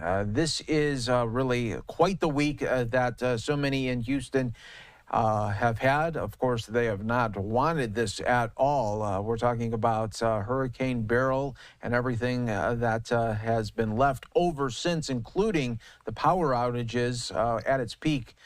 There was more than 2 million people in Houston without power. Let's listen to the latest updates in Harris County. All of us as a community, broadly speaking, because of this disaster. But I do want to acknowledge a particular tragedy that took place yesterday, the night before, and it is the senseless murder of Deputy Fernando Esqueda. So you guys will see behind me that law enforcement leaders' shields are covered up. Flags in Harris County flew half-mast yesterday, and that is because Deputy Esqueda was ambushed and murdered on Thursday morning as he was working overtime for the rest of us to have that added law enforcement present and deter criminal activity as the recovery continues. And so let's begin with a moment of silence for Deputy Fernando Esqueda, for his mother, his father, and for his sister, who is also part of the police force.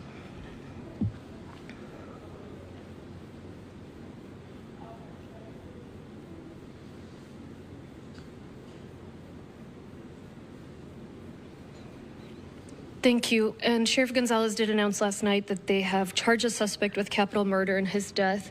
The family obviously are going through a very difficult time. And so let me just say here, we send you all the support, all the love. And I do ask the residents of Harris County to just send them that, send a prayer for them, and we'll continue to support that family. So let me start with just a rough update here. And now we're taking place as the trial is kind of on hold. Motion to dismiss brought by the defense, and they're going to queue up some witnesses. And while they do that, we're going to prepare you for that by laying a little foundation about what happened this morning when the motion was brought by the defense. Luke Nickus, he is laying out for the court why he thinks this thing needs to go away. Here we go. That matched the bullet that killed Helena Hutchins. We heard, Your Honor, what Ms. Popple did with it. They buried it. I'd like to say charitably that it was under the pile of the 5501 information that they didn't disclose, but that's even too charitable because they put it under a different case with a different number. We asked, March 26th, we want all of the ammunition from the Rust set that you've collected. April 16th, we show up for that viewing. We want all the live ammunition from the Rust set that you collected. It's not there. After Teskey had turned it in, after Ms. Popple had created the report, the supplemental report she said she created when she took this in and did not disclose to us, it was not there. Now, Your Honor, we don't know if it's a live ammunition match or not. But what we do know is the state had it, it's disclosable under Giglio, it's disclosable under 5501, and there's a case on point, Your Honor, State versus Allison, where a criminal defendant had been charged with conspiracy, aggravated assault, dishonest related crimes, and he had an arrest record in the prosecution's possession. He had a statement and an arrest record. It was not disclosed under 5501. The criminal defendant shows up at trial and testifies. He's a great guy, honest, no criminal record. The prosecution whips out his arrest record and his statement, disclosable under 5501, which it never disclosed, and said not true. Court breaks. Defendant says, you didn't disclose that under 5501. And the prosecution says, who cares? He's up on the stand lying. This would not have been favorable to him at all. And so, Judge, I want a continuance. Give them a continuance. That's their remedy. Come back tomorrow. I'll disclose everything. I'll make it all right. And then we'll continue. Trial court says, fine, I'll give you that continuance. Limited remedy. You'll have all the information. Do with it what you will. If it's negative, fine. If it's not, that's for you to use at trial. He's convicted. It gets appealed. It ends up in the Supreme Court of New Mexico. That decision was reversed.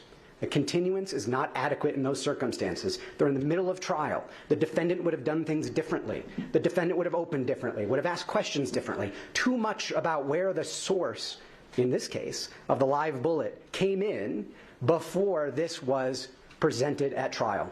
The court said it doesn't matter if the defendant knew or should have known of it. What we're talking about here is not the defendant's knowledge, not whether it matches, not whether his criminal arrest record would have hurt him or not. We're talking about the conduct of the prosecution.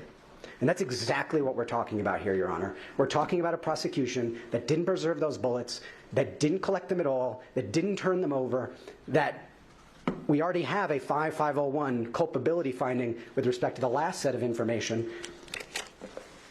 And, Your Honor, the bottom line is we've got 501 violation, culpability, we don't need to show bad faith. We've got a Brady violation. We've got a Giglio violation. Now, this is critical evidence in the case that was never disclosed to us. We heard Ms. Morrissey say, I'm going to have Detective Hancock come in and testify. We could have Ms. Popple testify. They could say it doesn't match, et cetera, et cetera. It does not matter. It did not matter in Allison. We were entitled to it. A continuance is not a sufficient remedy. This case should be dismissed, Your Honor. This is over and over and over and over again. And Your Honor, you've given them a fair chance. It just smells bad, you know. The ultimate impact on this trial, who knows? But, you know, Catherine Lizardo and Dave Ehrenberg, let me give you final thoughts on this. Dave, once they sort this out with the testimony to come, what's your best guess as to what's going to happen?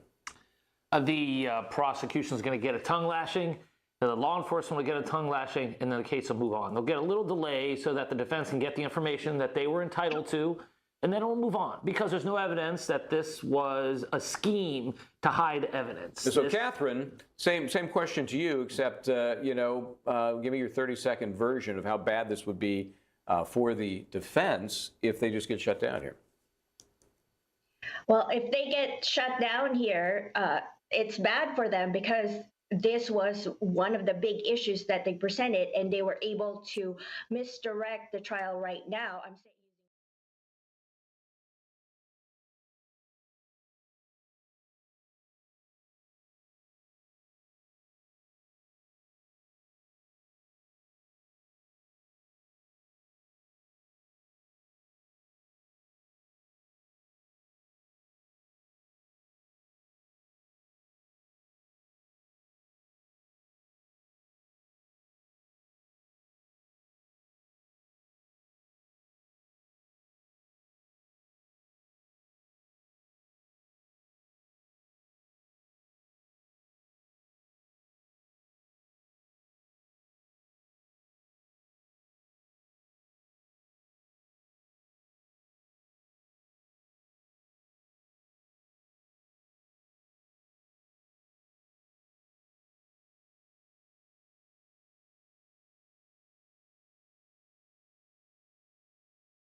To the most ad-need community. So it's all data-driven and should be able to be accessed by anybody who needs to. But if somebody needs transportation there, again, you can call 211, or if you're not able to get there with a vehicle, that's how you can receive support.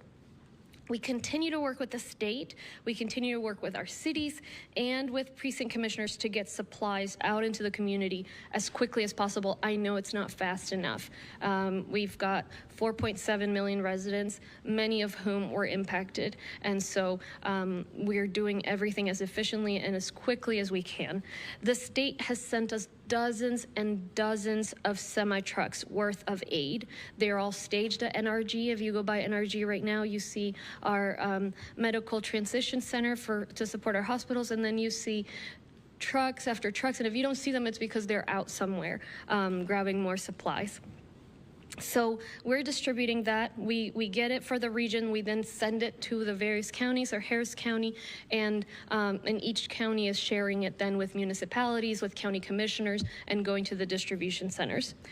However, ice has been especially hard to get, and folks who are going through this are aware of that. So we're looking at every option. We have requested 25 trucks from the state on Monday. They've yet to arrive, but I am in touch with Chief Kidd of the Texas Department of Emergency Management, and he is working all the channels he can.